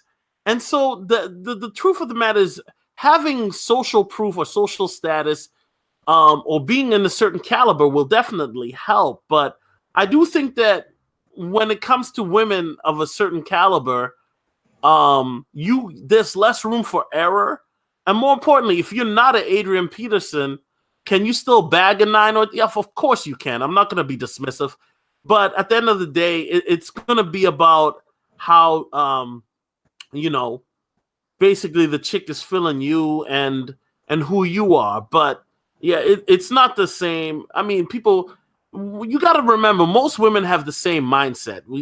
A 6 is going to have the same mindset as a 10, but a 10 is going to have, or 9, because I don't believe in 10s. And 9 is going to, she's going to have to see the proof. With a 6, you're just going to have to more so demonstrate the proof, if you understand what I'm saying. Yeah, definitely. Such proof. Real quick, shout out to C. Doug. Says salute to the brothers on the panel. But each one of y'all should visit south between Houston and Miami. Man, I heard Houston had some very nice looking women, man. Anybody else here from Houston? Number one in the chat if you're from Houston or Dallas. Have you heard good things about Houston, Solo, ever? I've heard a lot of good things about Houston. I have. And shout out to LAR Movement. He's from Houston. I've never been there. But Houston is definitely my destination city. Hopefully Bitcoin will go up so a brother can take some of these trips, you know what I'm saying? But Bitcoin, go up. Prime Main said Ram must be around those Madison and Pulaski chicks. Yes, sir, Prime. I am from Cape Town and grew up around Madison and Pulaski, and he can attest to they're busted over there. So I have to take my Chicago West Side ratings and throw that in the trash and have my downtown Chicago mind. And I see Iron Ball in the chat. Shout out to Iron Ball. It says Houston got fine Mexicans. Absolutely. Shout out, Bow. So, 2 more questions, bro, and we're going to go on and get out of here, man. Well, 3 more. Your best results, Solo, in your personal life, your best results, have your best results came from in the field or dating online, or does it make a difference? Ram, why not all? Why not all? My philosophy is, you do. I'm not a fan of online dating, but online dating in the past has definitely yielded results for me. The field is always going to be the king, in my opinion, because in the field is where you can make things happen at an instant, depending on the situation, the environment, and if you happen to be at the right place at the right time with the right female. But one thing, Ram, and I'm glad you brought this up, that we don't talk about, that these dating coaches don't talk about, and particularly black dating coaches, and I'm not calling nobody out, I'm just saying in general, is social circle gaming, Ram. What I mean by that, what I mean by social circle gaming is where you're part of a crew or clique or a group of friends, right? And that already have beautiful women in them. This is how men have met women for eons or times. And what that does, Ram, let me ask you this question. Mm-hmm.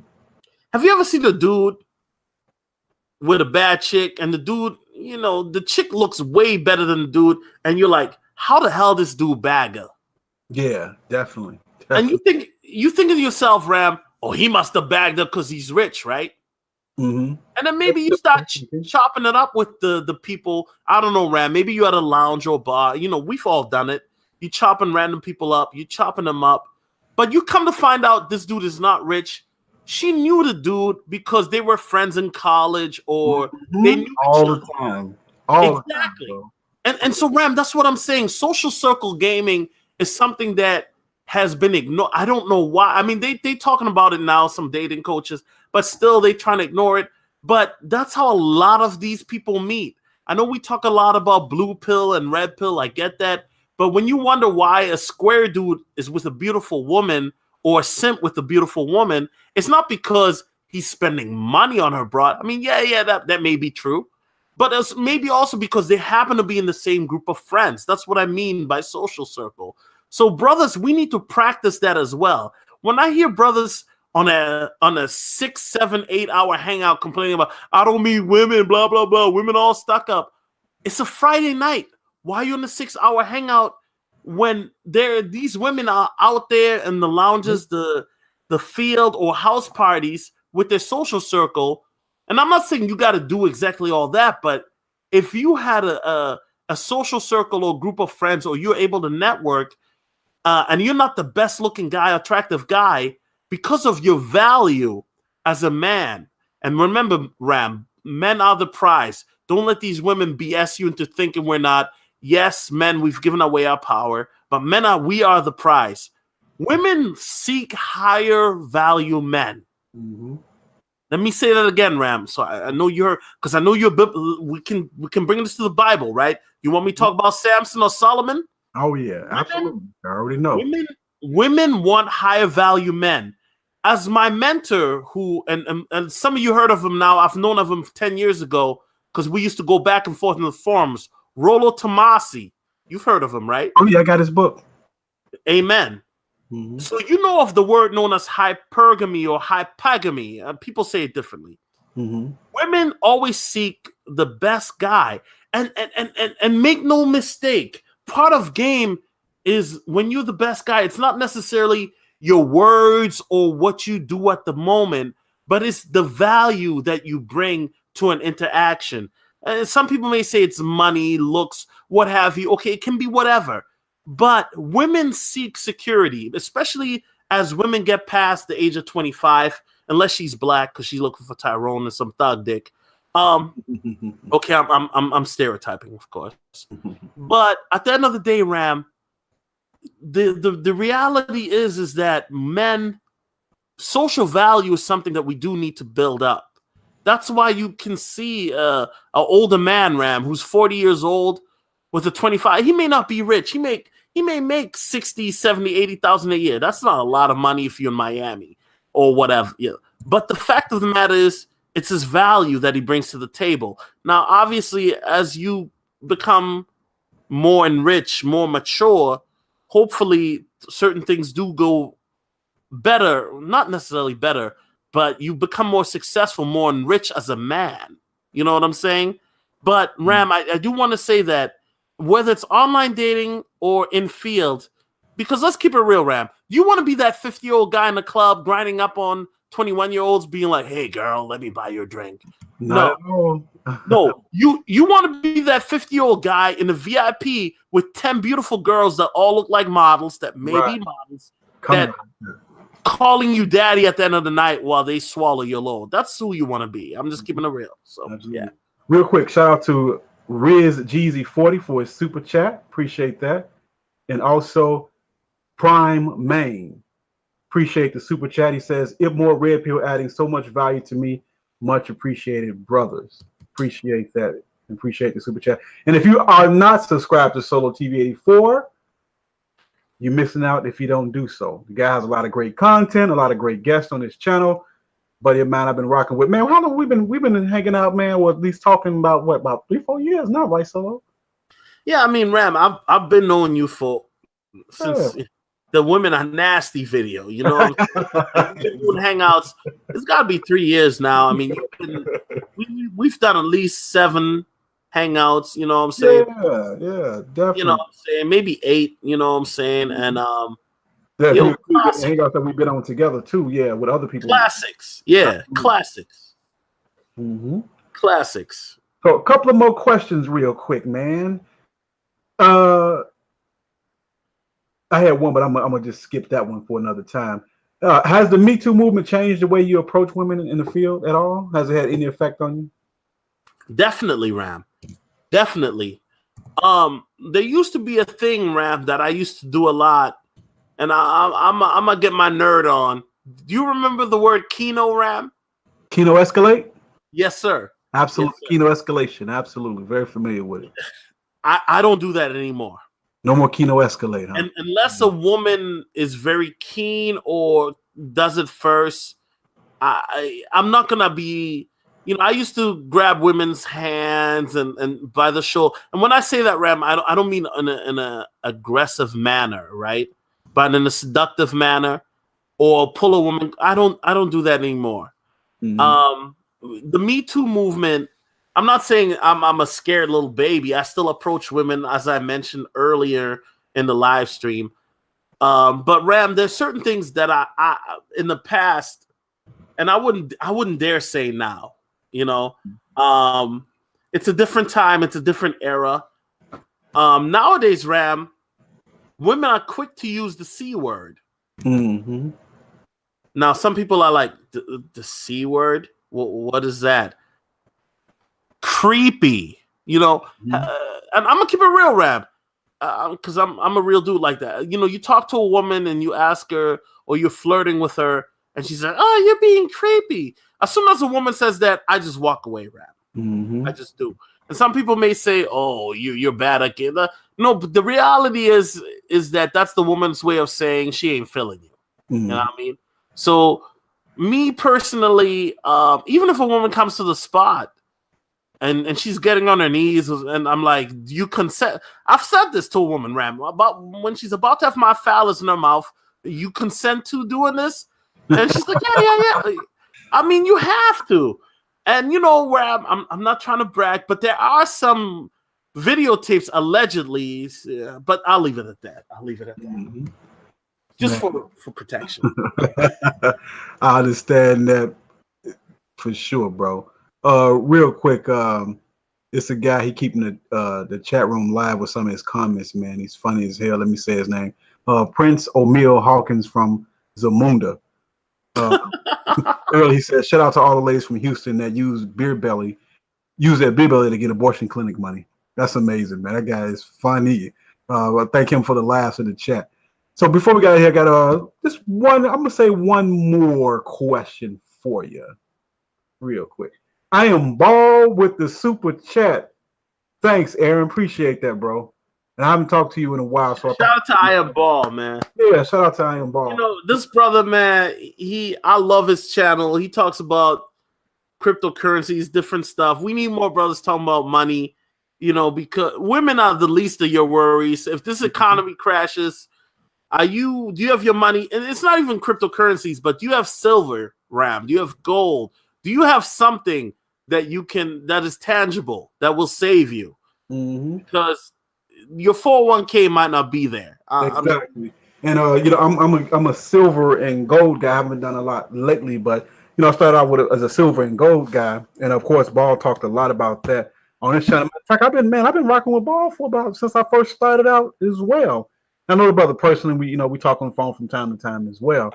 But yeah, I Am Ball got some great information on this channel. If you haven't subscribed to him, do so. You will be investing in yourself, because I Am Ball is all about silver, gold, cryptocurrencies, and one of the things that he and I both share, like our gun enthusiasm and prepping, and we definitely believe strongly on that for sure. So Solo, last question, brother. Now, you are not a PUA, you're not a dating coach, you're not Ibmore, MGTOW, or SYBM. You're Solotv84. Okay, I get that, right? Yes, sir. You're not any of those groups. You are a red pillar, right? So you have pretty much the same info on female nature that a lot of us have in this community, right? Yes, sir. So knowing what you know, what are your thoughts personally in your personal life? How do you view long-term relationships? Do you desire to be one? You want legal marriage? You want a little solo to run around? Can you elaborate on that for a little bit before we get out of here? Well, Ram, this is a great question, and let me just say this first of all: MGTOW, Ibmore, SYSBM, whoever you are, I think they all have great tenets. Okay, great, and Ram, I don't know if you saw my video on my the Ibmore tenants that I did. I don't know if you Yeah, of course. And shout out to Adigan Forrest. Shout out to him. He saw the video and he reached out. And shout out to him. I sent it to him. Yo, Ram, you need to set up a live stream. I got to interview Adigan too. Shout out to him. Definitely. I'll mention it to him for sure. And I, while I may not subscribe to IPMOR or MGTOW SYSBM, I do take a lot of their tenets for myself. And maybe, Ram, I've always done it before the tenets of those philosophies or ideologies were already made. You know what I'm saying? Mm-hmm. But at the end of the day, for me, I think that being one thing, the best thing I learned, as I mentioned earlier to you from Neil Strauss, is you take what you deem congruent, what you like from everything, and you throw the rest away. So what am I saying? There's certain things of MGTOW I agree with and I will take. Number one, never get married in the U.S. court system, so that you don't have paying child support. However, I will not agree with the new philosophy or ideology of MGTOW with this outright white whatever BS. Okay. Now, I know, Ram, let's be clear, MGTOW has not always been that way. That's just some of the new ones. I get that. The classic MGTOW circa 2013, excellent. But afterwards, MGTOW became corrupted. Let's be honest. If MGTOW didn't become corrupted, there would have been no need for IPMOR. Absolutely. You're absolutely right. Am I lying, Ram? That's 100. With IPMOR, I take from that as well. I don't really have any disagreements with IPMOR. Maybe the only disagreements could be you IPMOR brothers might not like it that I'm the Snow Bunny Whisperer. You know what I'm saying? But wait a minute, that's a misconception. As IPMOR, you can deal with any woman you want to.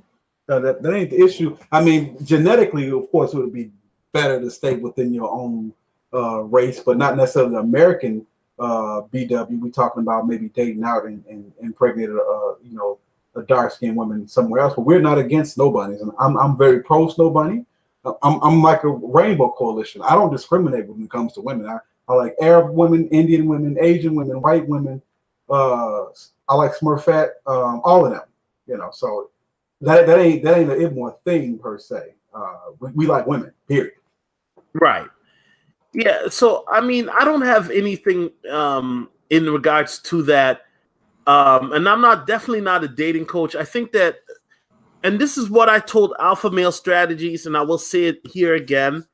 If you are a dating coach, you got to show improved game, Ram. Now, I interviewed a black dating coach not long ago, and he got fussy with me because he's been a dating coach for nearly 2 decades, and he's married, but he refused to show his wife. And so I asked this dating coach, Ram, well, wouldn't you think that your wife would be a staple of your success as a dating coach? And he got fussy with me. And the point of this matter is, Ram, when you are saying that I'm a dating coach, I'm good with women, but you're refusing to show the women you've been with, that is a little suspect to me. And I know dating coaches will say, I don't want to put the woman at jeopardy. I get that. I really do. But when there's rumblings, Ram, or there's rumors that your wife or girlfriend is not up to snuff, we got to run the files. We got to. Am I lying? I mean, Iceberg Slim. Let's go there. He's a pimp. You're not gonna say you're not a pimp when he's got 10 girls down the strip and they're all verified, are you? You get what I'm saying, Ram? So in certain fields, you gotta show and prove. And I know dating coaches are not gonna lie. And this is what I was trying to tell Alpha when I first interviewed him, Ram. Shout out to you for setting that up. But I told Alpha, if you're gonna be a dating coach, Alpha Male Strategies, you came out of nowhere. You came out the blue and you spitting good game. You spitting fire. But where is the proof? Where are the receipts? And so, Ram, this is very important. Your credibility is the receipt that you have. Yeah, definitely. And if you don't have the receipts, people are going to doubt you, as they should. And I know dating coaches don't want to hear that. I know people don't want to hear that, but that is the truth. And so when I was telling that to Alpha, Alpha was like, I agree with you, Solo. I just don't want to get sued. I don't want to get any. And I was like, Alpha, I understand. And shout out to Alpha. He be doing this thing on Instagram. If you follow him, I don't know if you do, Ram. And Patreon too. He on Patreon real heavy. Yeah. He got the girl. You can't see their face, but he's with a woman. And I know people are gonna say, "How do you know it's not fake?" Blah blah blah. That's a different story. But what I'm saying is that you gotta have the receipts. You gotta have the proof. You can't just come in and talk all this big zaddy shh, and nobody knows who you are. And that's one of the reasons why, Ram, I'm not a dating coach. I'm not gonna be here telling brothers how to get 9s and 10s, but then you see me on the field and I'm with 5 and 6s. It doesn't make sense. And so for me, does that mean I've not been with 9s? Of course I have. Right? I'll send you the pictures, Ram. Whatever. You my nigga. But the point I'm trying to make is, at the end of the day, that your credibility is important. You feel me? And Absolutely. At the end of the day, for you and me, while we may talk about game and female nature, we're not here. We're not trying to sell an ebook or a course or nothing like that, or a boot camp. We're here just giving brothers the game. And Absolutely. That's what people say, Solo, why aren't you a dating coach? I'm not a dating coach because, number one, I never was that good to be a dating coach. Yeah, I did smash some beautiful women. That's a fact. I even wrote an ebook for free. That's a fact. But I never felt like I was in the apex to be an authority figure. Now, a dude like me, Ram, I got experience because of all the women that I approach and this and that.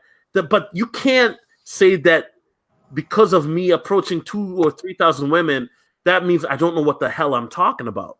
You definitely know what you're talking about. And I'm not a dating coach either. However, I do see the value in dating coaches, man. And I have used some of their pointers as well as my own experiences, and have met great results for sure.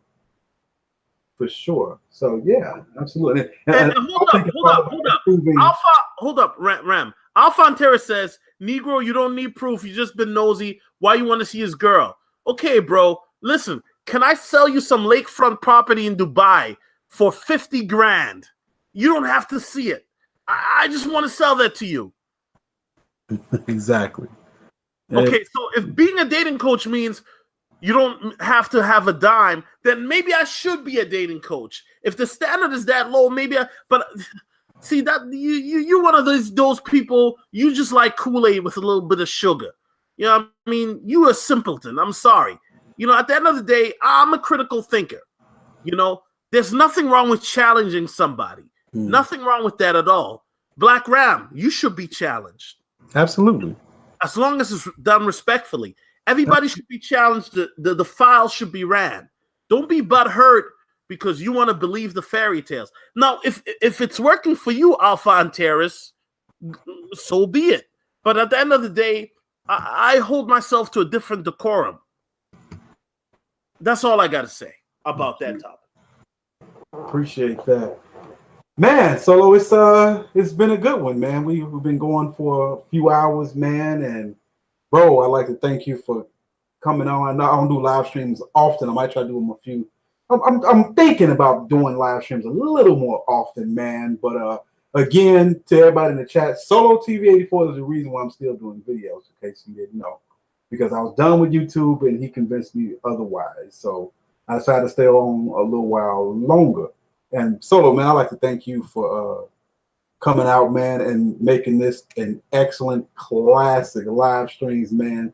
I know you put a lot of work into the slides, man, and I definitely appreciate the work and the effort you put in and coming and spitting that fire, bringing it to this stream, bro. I very much appreciate that, bro. Well, Ram, like I said, I mean, I appreciate you. You've given me some classic interviews in the past, and I hope you continue to rock with me. And And Ram, you even you, and shout out to Ram. Even Ram has questioned me. Remember, Ram, you made a video, and I know it wasn't directly, but you made a video about cryptocurrencies, and you challenged anybody to answer your questions. Remember that video? Absolutely. Absolutely. And what did I do, Ram? What did I do? You did a whole stream about it, and you did a video, a stream, and yeah, you educated a brother. I did a video response, a video response showing facts, numbers, and whether Ram agreed or not. At the end of the day, when I did that video, it was titled something about 5. I don't remember the name of it. I do so many videos, but at the end of the day, it wasn't a condescending video. It was a video simply stating my opinions with evidence, empirical evidence backed up. Whether Ram believed the evidence or not, the proof of the matter is this. Ram could do his research on the facts that I presented. And this is what I love about the IBMOR, the Black Manosphere, whatever you want to call it, the syndicate, as I call it, that we have is, if you don't believe what a brother says, and another brother comes up and say, yo, this is what I know, or this is what I learned, gives you facts, you know what you can do, Ram? Mm-hmm. You can do the cross-reference. Absolutely. You can do the verification. You can do your own research. And see, Ram, this is I gotta keep it real. This is where a lot of black men are lazy. We don't do the research anymore. You know, we just watch Fox News or CNBC and we believe what they say. Don't believe the toxic media. Do your own research. Learn about penny stocks. Learn about the stock market. Learn about how to create wealth. Absolutely. Learn about how you can be a better man. Don't take my word for it or Ram's word for it. Do your own research. I challenge any man today watching this stream. Do your own research. And then what you come up with, if you don't believe us, come back. If we're wrong, I'm humble enough to say, hey, I'm wrong. But at the end of the day, I'm not here to pronounce that I'm better than somebody else. I'm here to give brothers information, Ram. Mm-hmm. I'm here to give you the game. And if the game worked for me, I'm going to give it to you. But I'm going to give it to you after I made it work for me, though. You know what I'm saying? I'm just keeping it real. Ram knows what I'm talking about. Exactly. And then I'll give it to you. But that's what I'm saying. And Ram, at the end of the day, I appreciate you for all you've done for me. And as I said in the beginning 3 hours ago, I'm humbled because when we, first started, Ram, you could have been like, yo, Solo want to do an interview. I don't know about this guy, but you did that. And then you also put me on AMS. That was a genius move. You saw it before anybody else saw it, Ram. I give you credit for that. Appreciate you. And now AMS got 100,000 subs. Ram, when I first saw it, I was like, I'll interview the brother, but I gotta wait till he got 1,000. Now Ram was like, nah. Ram was like, get on this dude now. And I did that. And he went from literally 200 subs to 5,000, Ram, in less than a month. Yep. Actually, I think that was a couple of weeks. And then every time you look back, that's what I'm saying. Almost maybe 10,000 a month for a minute, almost. And yeah, he shot up. I knew he was the real deal. Just from being where I'm from, man. Not saying other cities not like this, but being from the West Side of Chicago, man, I just know the real deal when I see it, man. He's definitely the real deal. Definitely the real deal. Yeah, Ram, and I hope to see you on Solotv84 soon, man. You know what I mean? Anytime, bro. Anytime. And shout out to everybody who stopped by in the chat. Afri Kingdom, I Am Boss, C Doug, everybody who donated, man. All of the YouTubers that came through, Immortal Minds, King Riches came through. We had Oshay Duke earlier on the show. He came through, spit that fire. Yeah, everybody who came out to watch your brother, everybody who gave a like or $1, man, appreciate it. I appreciate you once again, Solo, for coming on, and just salute everybody to the chat. And man, hopefully we can do this again soon, bro. Maybe on your channel. Mr. Limber came out, a couple other people. Yeah, bro. So man, enjoy the rest of your day, bro. And any snow bunnies tonight, or any clubs tonight, any lounges going out tonight, bro? Yeah, I'll be doing a live stream on my channel later tonight, and we will be hitting the field. I don't know if I'm gonna post it on the gram or not. I'm gonna just leave it at that. You know what I mean? So tonight is definitely a field night, huh? A field night, definitely. And listen, to all you brothers going out tonight, please, please, brothers, don't drink and drive. Please be responsible. To all you ladies, make sure them dudes is rocking condoms. That's all I got to say. Oh yeah, ART came back through. A salute to him. He came through.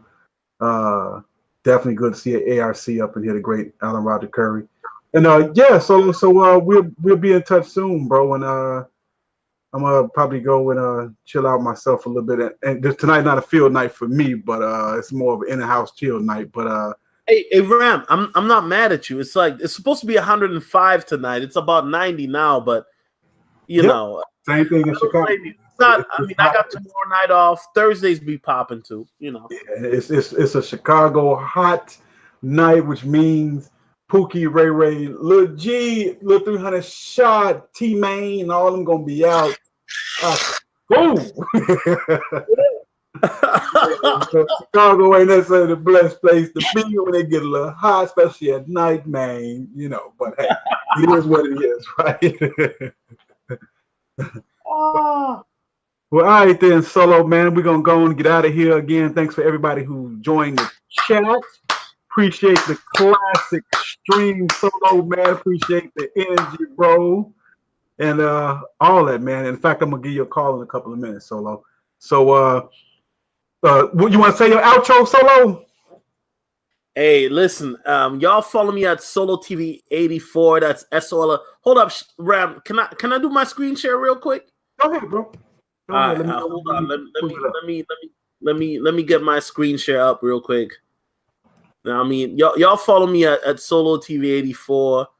Hold on a second. Let me do my screen share. Boom, boom.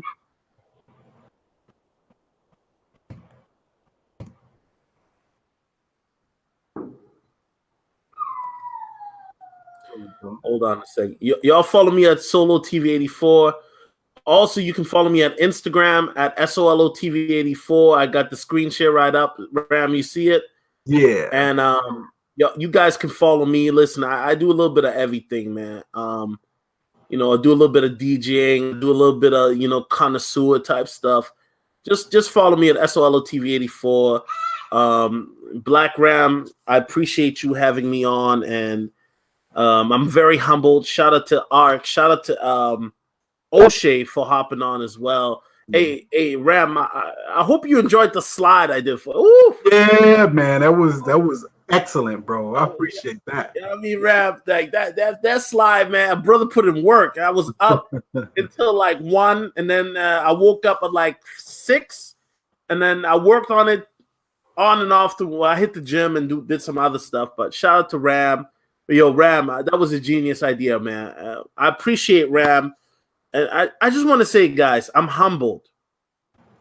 I'm very humbled because we need men like Black Ram. We need OGs. We need men who have learned before us, and we need to be humbled for these guys with their experiences. And I'm thankful for you, Ram, for recognizing me as a YouTuber or a fellow mate. And at the end of the day, man, I'm just very thankful. And you know, you're one of the dudes I saw putting it down. When I seen your video, I knew I had to step my game up. And, you know, we got our own style, right, Ram? Like, Ram, you to the point, you direct, you know, you got your girl, like, you got the voice now. I see it, Ram. I hear you. We got our own style. You know, some people may not like my style or be like, oh, Solo's too jokey.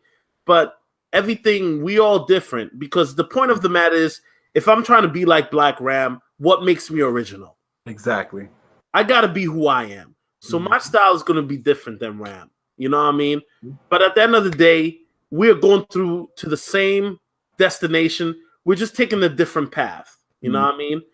Ram might go through the forest. I might go through the jungle a bit because I like playing with monkeys and shit. You know?